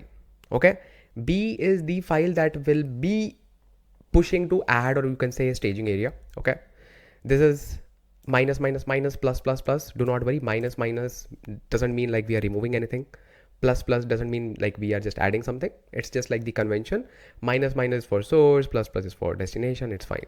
Okay, and at the rate is for the line number. Okay, and what we are adding, this is the best readme file, trust me. No new line at the end of the file. That means this is fine. Okay, so this is used git diff between your working directory and your, you can say, staging area. If I say git add dot, that means if I say git status, that means this file is now in the staging area. Okay, and common sense, now I can compare my staging area with my repository. Repository means the last commit that I have made in the repository in the main branch. Common sense? Okay, very good. So I will simply say git diff, and this time I will say staged. Okay, so this is the same thing that I'm getting, because in the last commit we do not have actually anything. So it simply tells you, hey, this thing will be added in your destination table, and this is the difference that we can see. In the staging area we have this thing, but in your destination we do not have anything. This is very simple, very quick command, and that's it. Now obviously I will say git commit. Hey, very good thing. So let's say we have talked about time traveling a lot, right?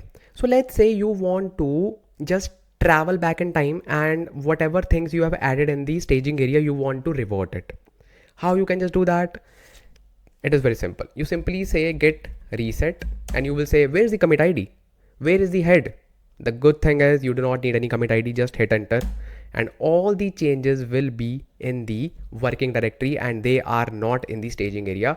As you can see, the state is back to the modified stage. Make sense? Now it is back to the modified, you can say, state. Now it is not in the add state. Okay, if you want to keep this change, you can keep it. If you want to remove it, you can simply click on this version control. You can even discard this, see, and discard file. That's it. So all the content that you wrote is now gone. That's how you work with Git, specifically for git diff. But you also got one more tip, how you can just travel back for the changes that you have made only in the staging area that are not in the commit. How we can just time travel? It's simple, git reset. That's it, simple. Git reset will obviously revert all the files. Okay, but if you specify a file, it will only revert only that file. Make sense? Okay, very good. So now let's discuss our, you can say, very popular topic. It's called stashing. Stashing. What is that? Let's talk about it. Before talking about stashing, I want to talk about a topic which is very, very hidden, literally hidden, trust me. And in specifically in the data domain, you will actually, not in just the data domain, I would say in the real world, when you actually enter into the corporate world, you will actually work with this particular area a lot. What is that thing? Anshlamba, what is that thing? It is called cherry pick. If you have already heard about this topic, now you will master it. Don't worry. What is cherry pick? Cherry pick. What is cherry pick, and why no one talks about cherry pick? And they literally see cherry picking in the corporate world, and they see, hey, what is this thing? So let me tell you my story. When I actually didn't was familiar with cherry picking. Okay, so when I started using all the Git operations in my industry, okay, so I saw that word cherry pick. I was like, what's that? I thought the organization has created, and I'm just talking about my first organization, okay, so I thought this word is natively created by the organization. There is no word called cherry pick. I was totally unaware of cherry picking. Then I just googled it, and I was like, what? Cherry pick is a Git term. I was like, what? So I thought, let's talk about cherry picking. And wait, why no one talks about cherry picking? Why? When I was learning Git, I also didn't find anything about cherry picking. Why it is so hidden, bro? So let me just talk about cherry picking, because Ansh Lamba is here to fill all the gaps. Ansh is here to help you guys learn. Okay, so let's do that, bro. So basically, what is cherry picking? Let's start with the common example that we always use. Let's say this is your master branch. Okay, you have some commits here. Makes sense. So this is the commits. Okay, now this is the head, which is the latest commit. From here, you created a different branch. Okay, in this particular branch, okay, you created 1 and 2 commits. Okay, 2 commits. This commit is, let's say, bug fix. Okay, and don't worry, your tech lead is not fixing the bug right now. So this is bug fix, and second one is, let's say, some development. Okay, now this branch is still going on. Okay, but you just assess the urgency and you see that this particular bug fix is really important and needs to be merged into the master right away.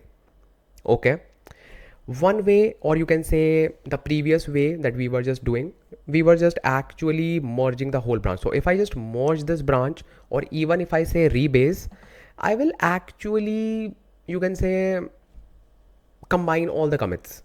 But cherry pick, as the name suggests, we can actually pick the commits that we want to merge. Wow, this is amazing. Yes, this is amazing. So I will simply say, hey, yes, I want to merge my code, but I just want to merge only this commit. That's it. That's it. This is your cherry picking. So that means you are picking the specific commits that you want to add, or you can say apply on top of your master branch. One very important term that you should be aware of. So obviously, whenever you are just, let's say, committing this particular bug fix, so you will get some commit ID, let's say, blah, blah, blah, blah. Okay, let's say this is the commit ID, okay, that you got. So this commit ID will be used to picking the commit. Makes sense. But when this commit ID will be added here, this will not use this same commit ID. This will be assigned a new ID, let's say ABC1234, or let's say ABC123. So this is the commit ID that will be assigned. So this will be a new commit ID which will be assigned on this particular commit. This will not be exactly same. Okay, let's try to do it, man. Cherry picking. Okay, so where are we? Git status. Master branch, master. So what we need to do, we will create a new branch. Okay, I think we already have one branch which is already at the same level, I guess. Rebase feet. Yeah, we can simply use rebase feet because this is already there and it is merged, I guess. If I say git switch rebase feet. Okay, what is that? Oh wow, git rebase, git rebase, git switch rebase feet. Perfect. So now you can see that now I am on the rebase feet command. Makes sense. Now let's make some changes in this particular feature branch, and I will actually create multiple commits so that you can actually understand like what is going on. So first of all, I will create a new file. Okay, let's not new file, let's add some content in this particular readme. I will say this is the best readme file, and I guess so. Okay, so this is the change. I will quickly say git add dot, that's it. Okay, then git commit -m, and this is a kind of bug fix. Okay, bug fix, you can imagine it, bro. Okay, this is a bug fix. Okay, makes sense. This commit is done. Now at the same time, I am doing my development. So I will simply say I am putting some more code here. I am a serious developer. Okay, makes sense. Let's now commit this as well. I will simply say git add. Okay, git add dot git commit. Okay, git commit, and then -m, I will say development. Makes sense. Okay, let's see git graph, and this time you can say we are here 2 commits ahead. Makes sense. And master is just here. Now I want to use only this commit ID because I want to simply merge or basically cherry pick only this command. Because see, now if I say git merge, if I say something like this, if I say git switch master, I am here, right? So totally in this particular branch rebase feed, I have two commits. If I say git merge, okay, git merge and let's say rebase feed, I will literally add both the commits, but I do not want to add both the commits. I just want to add only this commit. Okay. So in that scenario, I will use cherry picking. This is clear. This is the difference between your merge and cherry picking. Okay. But before that, I would need the commit ID. And there are so many ways to find the commit IDs. First of all, I will go to git switch. Okay. I will go to git switch and I will simply go to rebase. Okay. I will simply run git relog one line. What is relog, man? Either reflog or log. One line. Okay. These are all the commits, and this is the commit that I want to cherry pick. Okay. Which is A for E. I can simply copy it, by the way. Why to just remember it? Okay. This is the commit that I want to cherry pick. Make sense? So how we can simply cherry pick? First of all, I need to just press Q just to quit this. Okay. Then I will say clear. So one thing is fine, that we want to cherry pick only and only that particular commit that we have just copied. Make sense? So that's how you can just take note of that particular commit. Okay. So in order to just perform cherry picking, it's very simple. It's like the basic command that you use every time. So it says, let's say git cherry pick and that particular commit ID. Okay. Before that, you need to make sure that you are on the master branch. See, you were not on the master branch. See. So simply go to the master branch.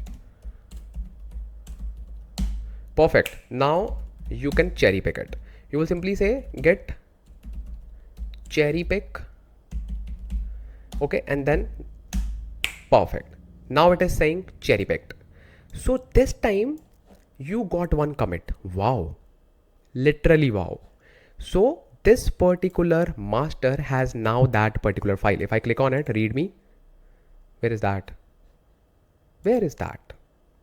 Let me just refresh it. Let me just say git status. Okay. Oh, makes sense. So what we did, we simply use this particular commit, which was I am a serious developer, not readme. Okay, makes sense. I was like, where is our file? So we just picked, okay, this was a kind of validation, by the way. We didn't get anything in the readme file. Okay. We just got this one. I am a serious developer. That means we didn't actually merge both the commits. We just merged this particular commit, which was this one. Make sense? Which was this one. As you can see, A for E, F, 7C56. And this is the same number that we have used here. Makes sense. So that's how you can just cherry pick. You can even run something like this. Let's say cherry pick, and you can just define multiple commits. Let's say this one and then this one and then this one. Yes, this is the same number, but I'm just telling you, if you have like multiple commits, you can simply cherry pick all the commits. Do you know what will happen? You need to make sure the order as well. So you need to cherry pick the commits in the same order which you have applied.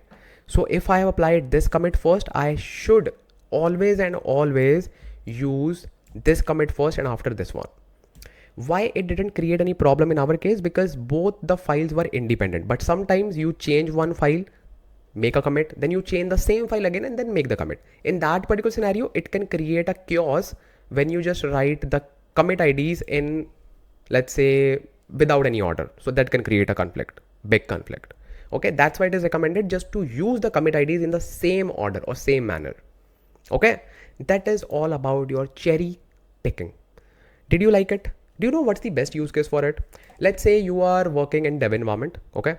And you have something, a kind of hotfix in your production environment. So you actually do not need to promote that hotfix in QA first and then blah, blah, blah environments. You can simply pick that particular commit and make that hotfix available directly in production using that commit ID. Okay? Very good. Cherry picking is very, very useful whenever you just want to promote hotfixes, and that's how you work, because you do not actually need to promote that hotfix in QA and blah, blah, blah. It will take a lot of time. You do not need to merge it with the main first and then do your stuff. No. Okay. Now let's actually talk about stashing, because I thought like stashing should be talked after cherry picking. So now I think let's talk about stashing. Finally. So finally, it's time to discuss the very important topic. It's called stashing. This topic was saved for the end, not the end, but yeah, in the later topics. So what is stashing? Stashing is, I would say, is a kind of temporary storage location that Git provides to us. Okay, temporary storage location. Sounds good, but why? And why do we need that? This was the question that came into my mind when I was learning about stashing. So basically, let me create a scenario for you. Let's say you are a developer, okay? And first of all, just say git status, okay? You are on master branch. You should not be on master branch, okay? Let's say git graph. Where are you, bro? Where is your branch? So let's say you are on rebase feed. Okay. Why this branch is like this? Oh, because we cherry picked it. Okay, makes sense. So what we will do now, we will create a new branch from this master. Okay. Okay, makes sense. Let's do that. So what I will do, I will simply say, or we can simply use rebase feed as well. Not a big deal, but let's create a new branch. So let's say git switch. We are already on the master branch. So I will simply say git switch -c, and this will, let's say, dev1. Okay. This is the branch called dev1. Okay, makes sense, which is created from this particular same head. Okay. Now in this particular branch, you are supposed to do the development. Okay. Do the development. Just create a new file. Let's say development.txt. You are doing your development. So you can write, I am literally doing some serious development. And I am on D&D mode, but obviously you are working in the corporate world. So, so let's say you save this file, and this is untracked because this is a new file. So you are already, so as I just said, you are working in the corporate world. So you are literally not on D&D mode. You cannot be on D&D mode. So your manager call you, hey, we have a bug and you have to fix it right away. But you are literally doing some serious development, right? What is this? You cannot say, hey, just hold on. I will just look at it after few hours because I'm literally doing some serious development. But he or she is your manager. You have to listen to that particular person, right? So now what is the answer? What is the solution for this? Because you will say, hey, what is the issue? Let me just show you what is the issue. This is your development. This is literally serious development. This is not done. This is not completed. Okay. So that means you are still in progress. Yes. So now if you try to go to main branch or master branch, let's say git switch master, because you can just fix the bug going to the master branch. It will say switch to branch master. Literally. Yeah. Because the thing is, what actually happened? So let me just tell you, we didn't add this file because this was the new file. That is why. So when we were in the dev1, we created this file and we literally didn't track it. So first of all, let's add this file. Okay. Let's go back to the, you can say dev1 branch. Okay. So we are here. Okay. Now you need to say git add, then dot. Okay. Makes sense. Now it is added in the staging area. Let's even create a commit. Let's say you just created some development. You created some commit as well. I will say git commit. M work done. No work done. No work started. Okay, this is done. So let's see git graph. Git graph is here. Dev1 is here. So now you are doing more development.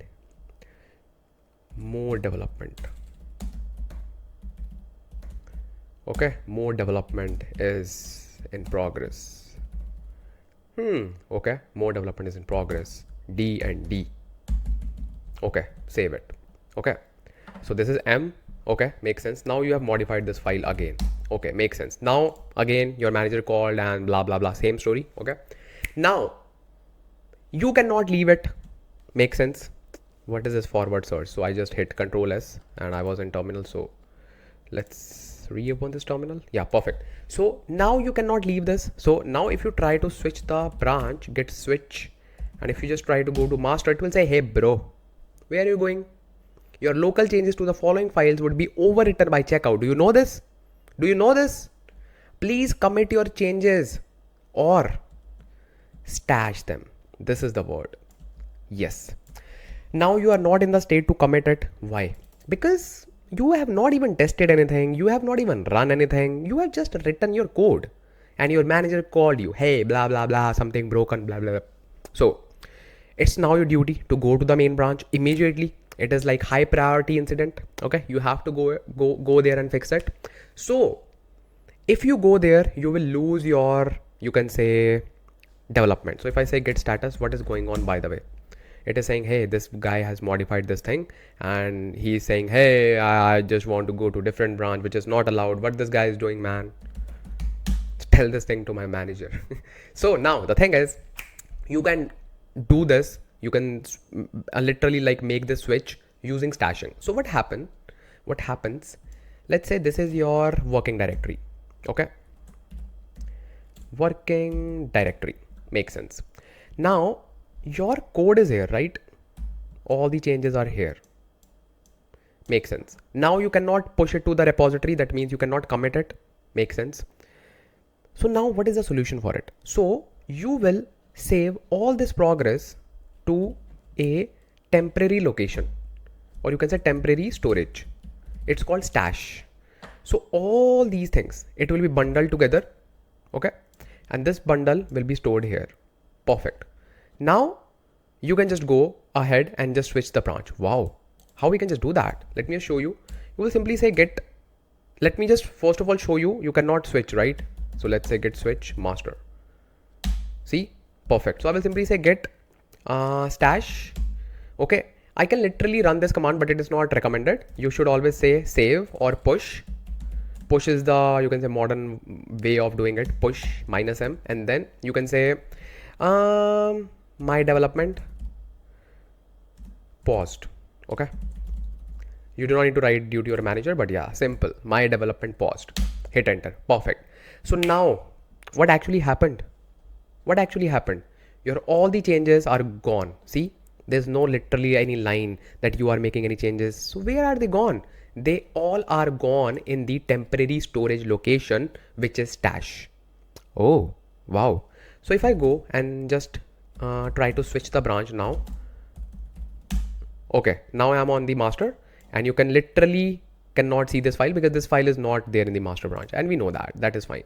So yeah, bro, what is your bug? Let's quickly fix it. Let's say bug was in this file, data ingest, and let me just write, hey, bug fixed. Literally bug fixed. Okay, control S, git add dot git commit, and you said bug fixed. Okay, perfect. Now if I say git status, everything is fine. Everything is sorted. Everything is sorted. And if you see the git graph, you will see that you have literally fixed what? Bug.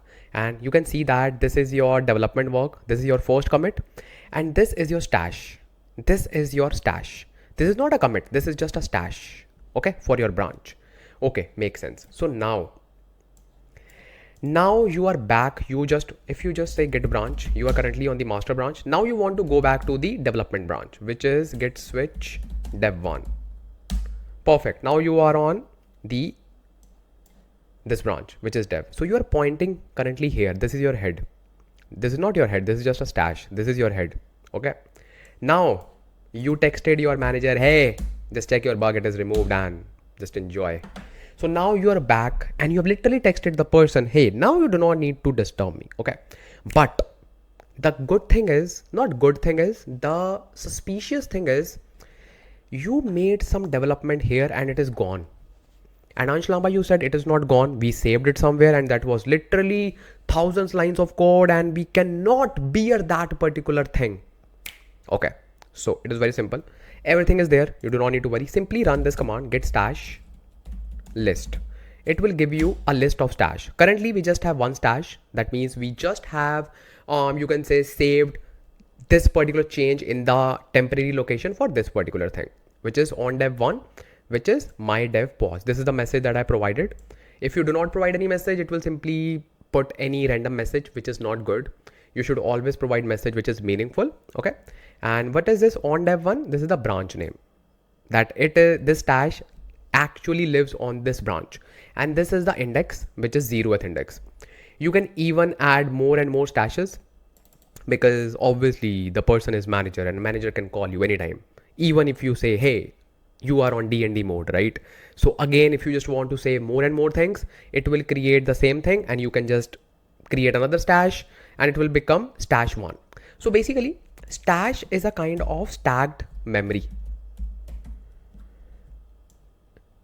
Stacked memory. So this will be 0th.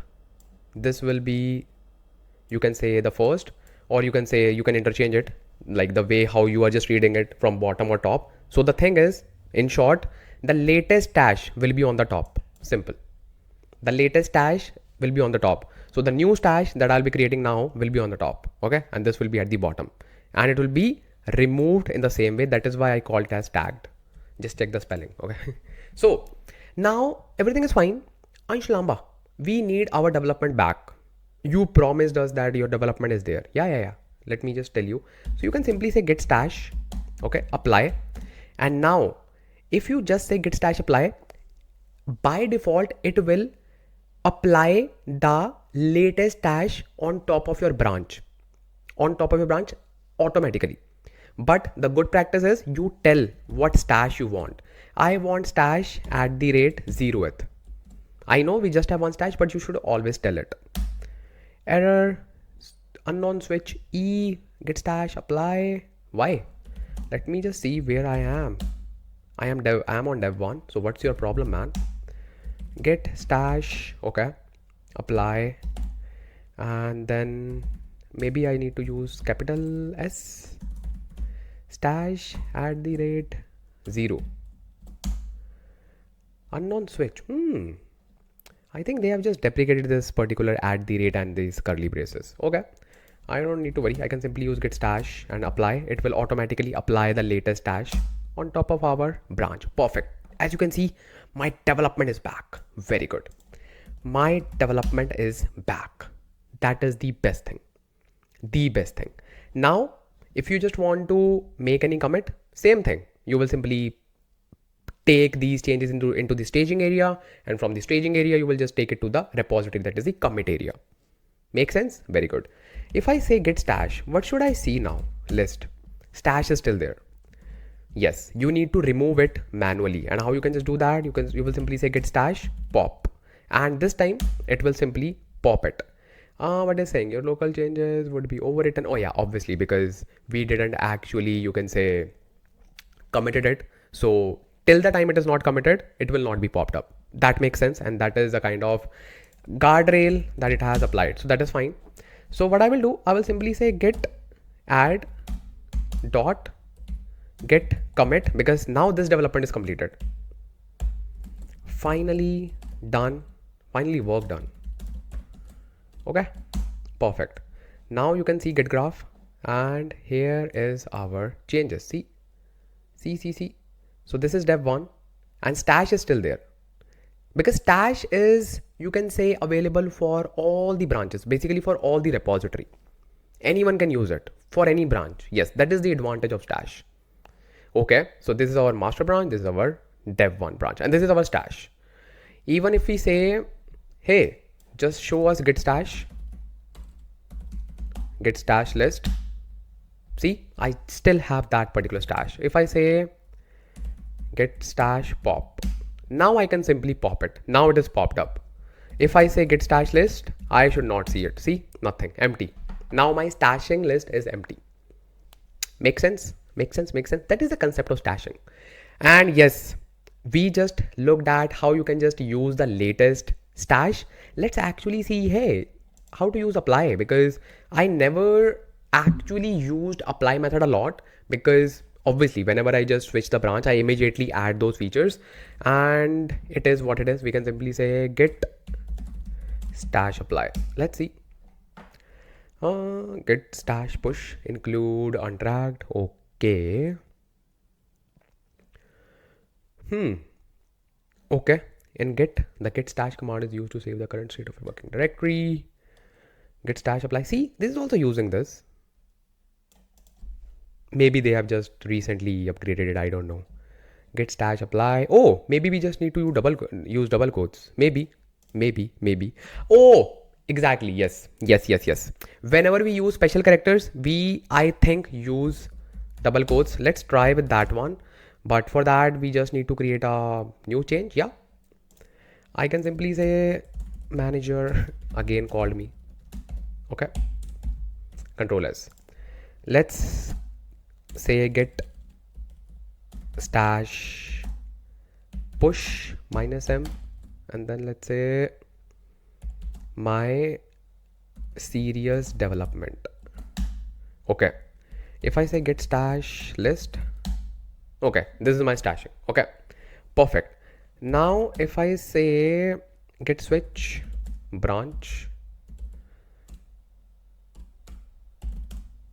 if I go to master, what is it saying, bro? Git switch branch master. Oh, git switch master. Okay, perfect. Now if I say git switch to dev1, perfect. If I just want to apply the changes, okay, if I just want to apply the changes, what I will say, git stash apply, and then double quotes, and then we can say stash @0. Let's try it now. Yeah, I was like, why it is not working, bro? So basically there's a tip for you as well. Whenever you use you can say special characters, so you have to take care of those things under double quotes. So whenever, let's say, you are using any @ any braces, just use it with the like double quotes embedded within it. Okay, makes sense.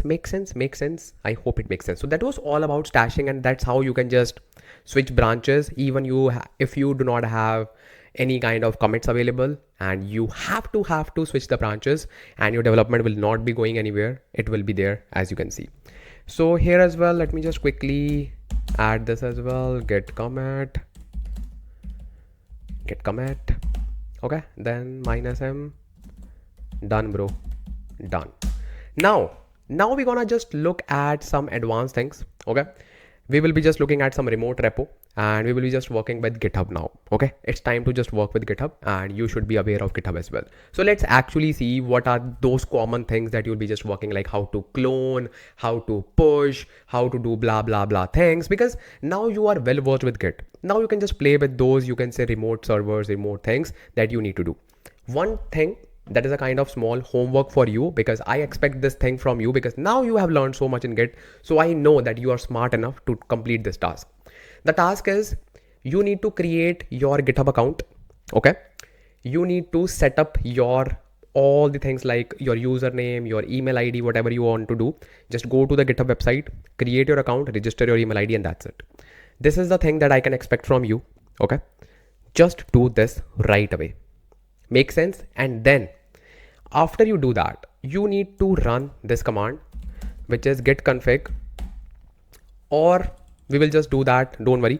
So what we will be doing, once you have your GitHub command, or you can say GitHub account ready, we will simply initiate a new folder, and then we will be just looking at how we can just do all those things. Okay, let's actually start working with Git. So now let's talk about GitHub. And as I just told you that you need to create your, let's say, GitHub account. Okay, so I hope that you have now created your GitHub account, and you have your username, email ID, everything. First thing that you need to do, okay, first thing, you can simply say git config -- global user.email.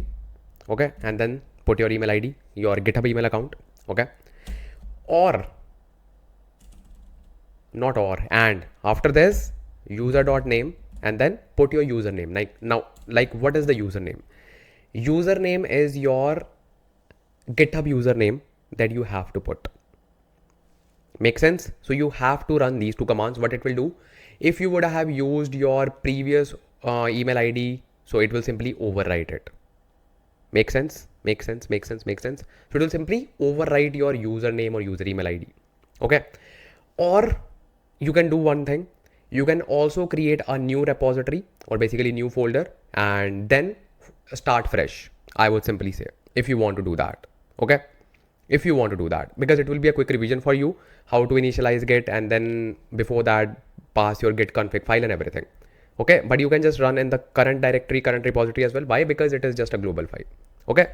Once you do that, once everything is done, now what you actually need to do, we want to host our local repository to the remote repository.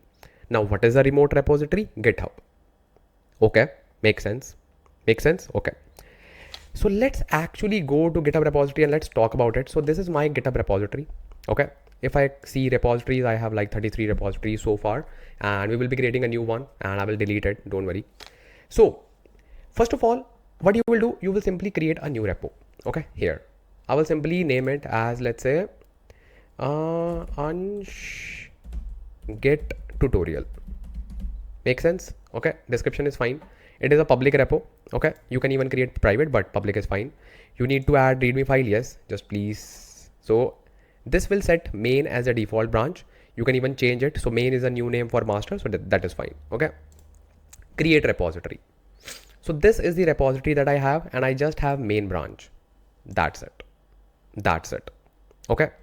So now our target is, we want to push our local repository, this one, to this remote repository. Okay. First of all, you need to simply copy the code and go to code and go to HTTPS. Basically, we have two options, very popular ones, HTTPS and SSH. I personally like HTTPS method. Okay. So I will also use this, but even before that, you need to have something called as personal access token in order to get started with your, you can say, HTTPS method. How you can just get that token? Simply click on your profile. Okay. Then click on settings, then go down, click on developer settings, click on personal access token. It is also called as PAT, and click on classic. I already have one token. Okay. You can click on generate new token and you can create a new one. Click on classic and just go ahead. Okay.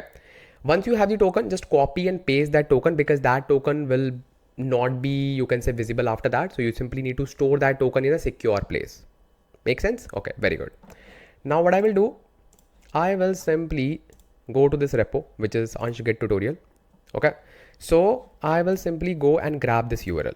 Makes sense. So now, first of all, in order to push anything, okay, in order to push anything, we use a command called git push. But even before using git push, you should have something called as remote origin. Do you have remote origin? The answer is no. How you can just check? You can simply say remote minus v, I think. Git remote minus v. Nothing. We do not have anything. So you will be adding a remote URL, or basically remote origin. What is origin? Origin is a kind of, you can say, destination where you want to push your code. Okay. I will simply say git remote add origin, and I will simply paste this URL. Okay. And I can even use double quotes, git remote add origin, and that's it. Hit enter. And if I say git remote minus v, now my origin is added. Okay. Now I can push this code easily, basically push this particular repository easily, or I can even pick specific branches as well. Makes sense. Okay. But obviously, whenever you want to just push a local repo to the remote repo, and if that repo is really new, then obviously we just try to push everything, like all the branches, basically master branch maybe. Yeah. So this is fine. Now if I say git push, okay, and before that I need to say git branch. Okay, my branch, current branch is dev1. Let's go to master first of all. Git switch master. Okay. Now in the master branch, the name is master, right? But in the GitHub, we have main. That's not a problem, but ideally we should rename our branch. And how we can just rename it? We can simply say git I think git branch -m and then new branch name which is main. Oh yeah, it worked. If I say git branch, yeah, now it is called as main. See, now it is fine. It will not create a problem, but it's a good practice just to have the same name, right?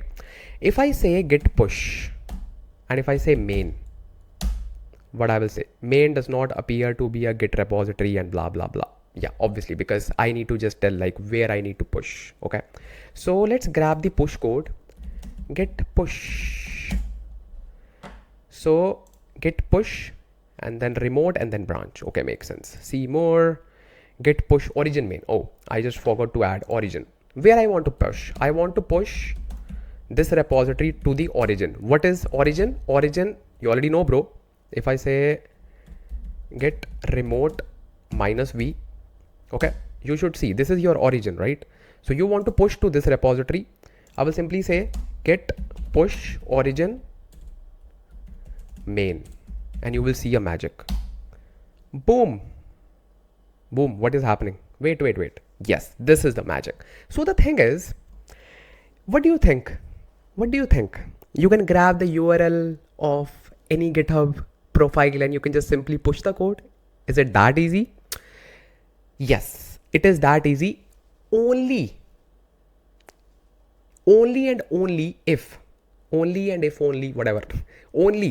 if you have personal access token. Because the thing is, you can read any repository easily. That's not a problem because that is a public repository. If it is a private repository, then obviously you need token for that as well. But if you're just trying to read a public repository, that is fine. But now you are pushing your code to that repository. Are you the owner of that repository? If yes, you need to prove it. So it says sign it with your browser. You need to sign it with your account, or it is saying sign up with a code, whatever. Okay. Now I am the owner of that repository. Okay. So it is saying that GitHub wants to sign in. Obviously, bro, just close it for now. So it is saying, hey, you need to prove it. In your case, you need to prove it. You need to sign in if you want to push the code to that particular thing. Now, there are two things. Sometimes, like it's like personal choice. Okay. There are two ways to push the code. One is this one, in which you do not expose any of your personal information. Okay. Second thing is, you can create the origin in such a way that you can provide your username and password within the URL. It is not recommended, but when you are just working in the restricted environments within your organization, you can do that because obviously you will be looking at the URL, right? So how we can do that? There's a command, fatal user cancel dialog. Just close it. Yeah. So for that, you simply need to say git remote, or you can say add origin. So basically, let me just show you the URL first of all. So this is the URL. Okay. Here you need to put username like this, username, and then colon and then password. In the password, you need to put your personal access token, and in the username, you will put your username of the GitHub account, like this one, like this one, like the username. That's it. Make sense? So obviously it is not recommended, but you should know about this, that you can just do this way as well. But the recommended way is you use git push and then it will ask you for your stuff. So I will simply say git push origin. I want to push it to origin, my main branch. Now it will simply ask me to sign in, and let me just quickly sign in and I will just continue with this video. Okay. So if you observe, I can even sign in with my browser, sign in with the code, or I can put my token here as well, which is personal access token. Make sense? And you know that personal access tokens are always good, but GitHub now gives you some flexibility to just simply sign in and it will automatically detect that, hey, you are the owner, but you have both the ways. I can pick anything like maybe sign in or maybe token. So both are fine. So let me just do that. So I got this error and this was expected. Why? Because in my, you can say GitHub repository, I have some commits, which is this one, initial commit. Make sense? Okay. So this initial commit is not available in my local repo. Okay. It is not available in my local repo, and this can just create some conflicts. So best practice is we should always run fetch command, fetch plus merge command. But in the modern days, we do not run two different commands. We simply say git pull and then we say origin main. That's it. So it is saying pulling everything. So everything is fine. Okay. Now if you just try to, let's say, run git branch, let's see what do we have now. So we are on main branch. Okay. So if we try to say git push, okay, git push origin main. Now, okay, again rejected, no fast forward, updates were rejected because the tip of your current branch is behind. Oh, hint, it's remote counterpart. If you want to integrate the remote changes, use git pull before pushing it again. See the note above fast forwards in git push. Oh, makes sense.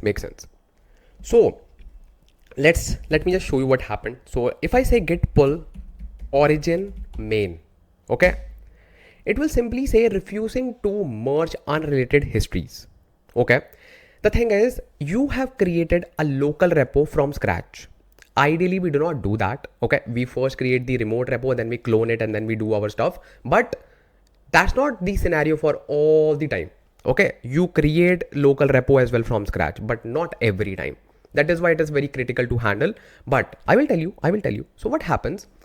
So now you are just simply trying to pull. What pull does? Pull will simply merge the main branch into your local main branch.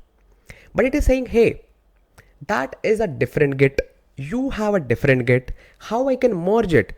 I can, but I need some approval. So you will give approval with this command, which is saying git pull origin main, allow unrelated histories, because both have unrelated histories, because that has a different commit, which is readme.md. I have the whole bunch list of so many commits. So I'm saying, hey, I'm allowing you.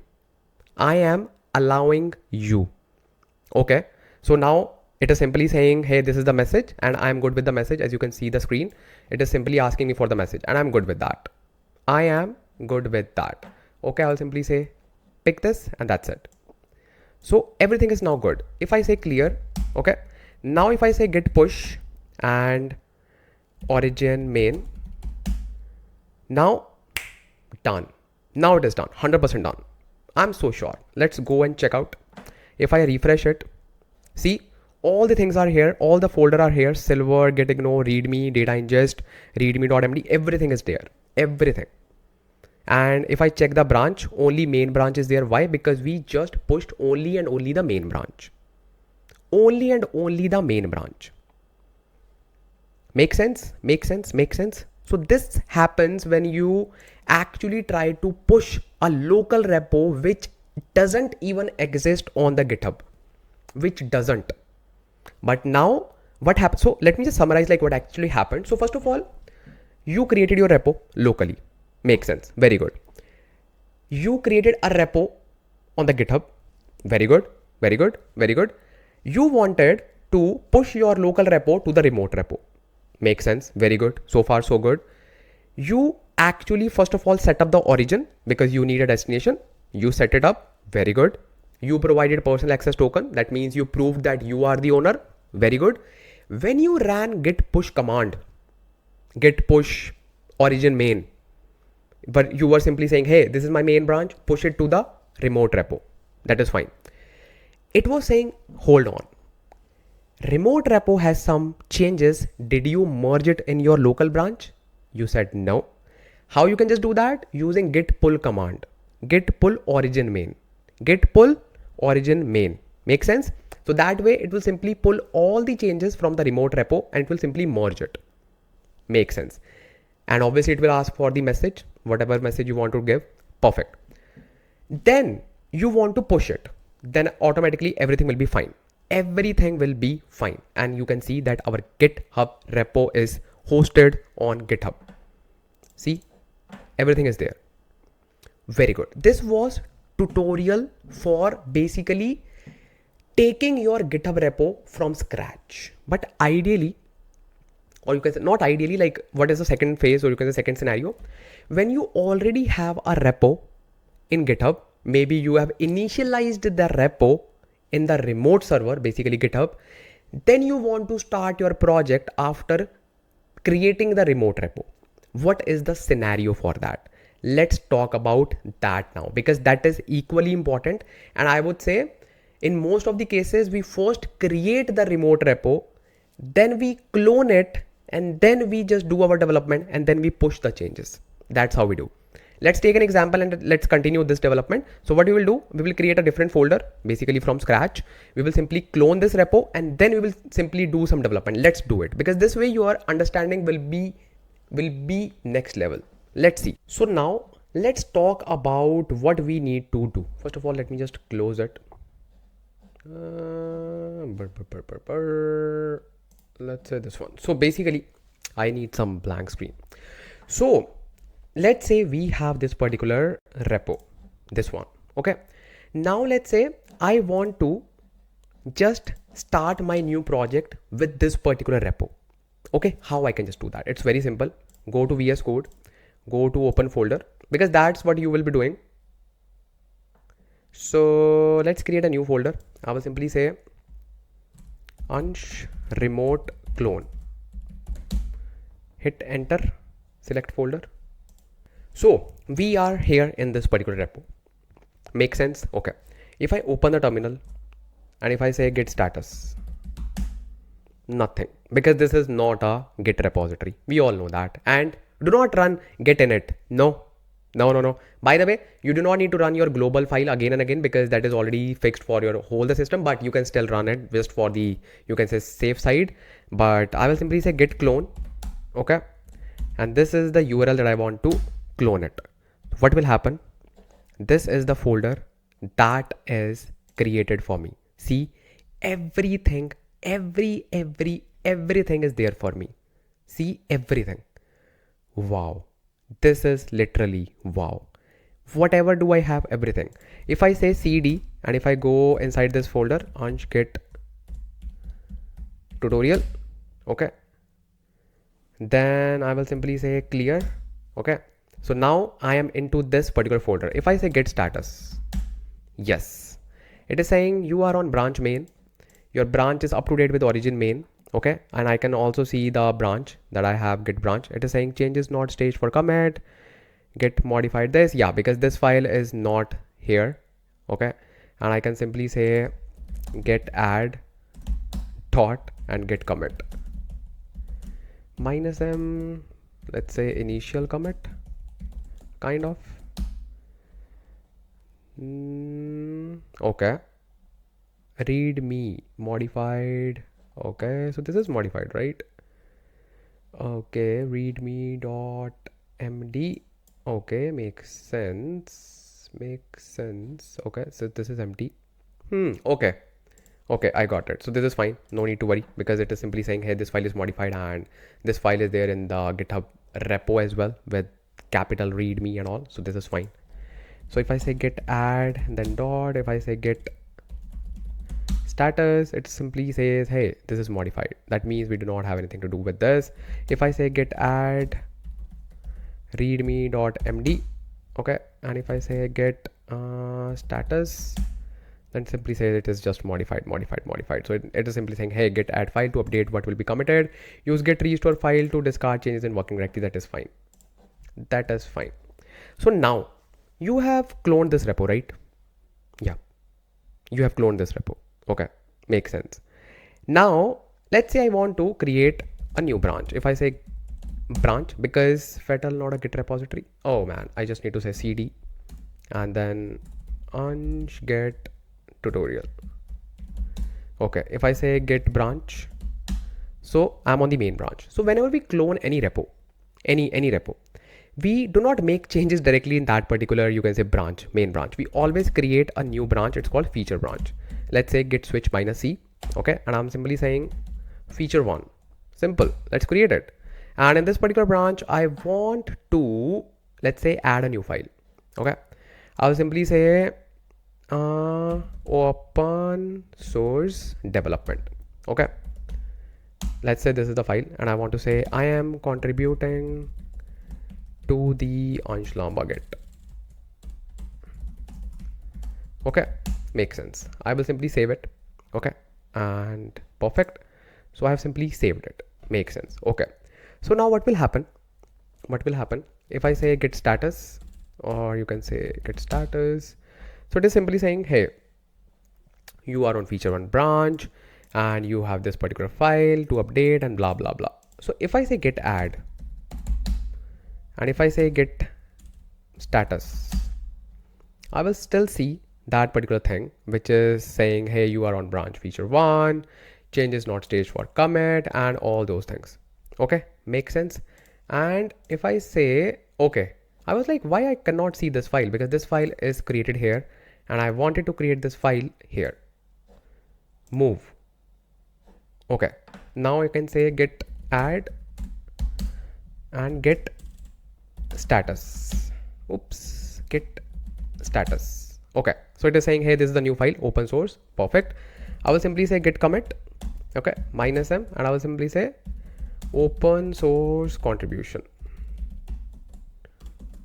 Makes sense. So this file is actually added and we can see the commit as well. We can simply see the graph.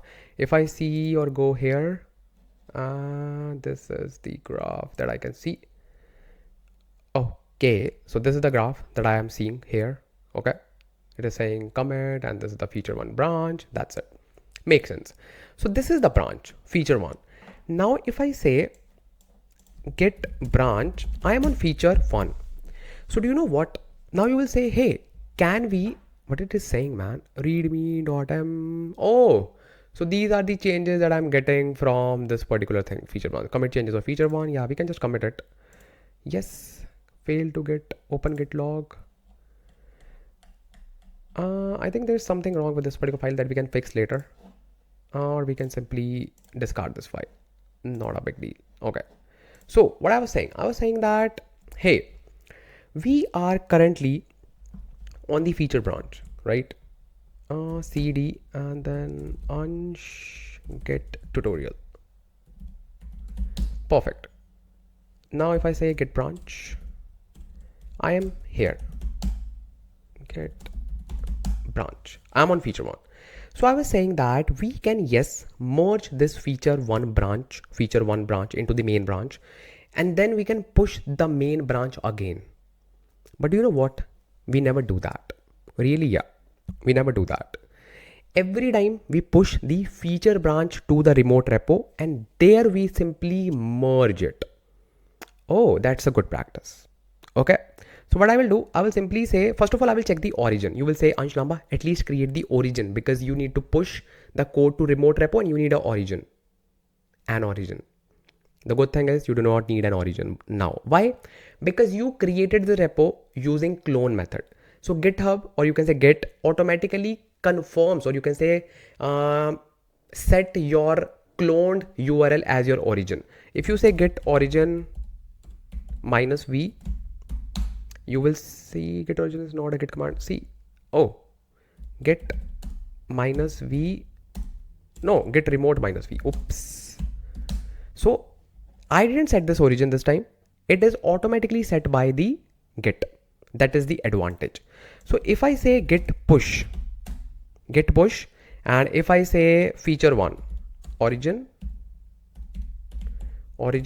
feature 1, can I do that? Let me hit enter and it will simply say, hey, create a pull request there, and then it will simply do that. Now a quick question can be, yeah, what is that quick question? Why it didn't ask me for my personal access token this time? So the good thing is it will not actually ask you for the personal access token again and again. It will simply cache the personal access token when you just provide it. So a quick question can be, let's say you want to revoke that token, you want to update that token. Yes. If you revoke the token, it will again ask you, but now it will not ask you. That's the good thing. Make sense? So it is already done. Let me just go to my repo and let's see what branches do we have. So let me just refresh it. And it is saying feature 1 had recent pushes 45 seconds ago, and I have 2 branches, see, main and feature 1. So now I can create the pull request, or basically what is a pull request? Pull request means I want to merge this code. So I can simply say compare and pull request. So here I can simply say, hey, this is the title, this is the description.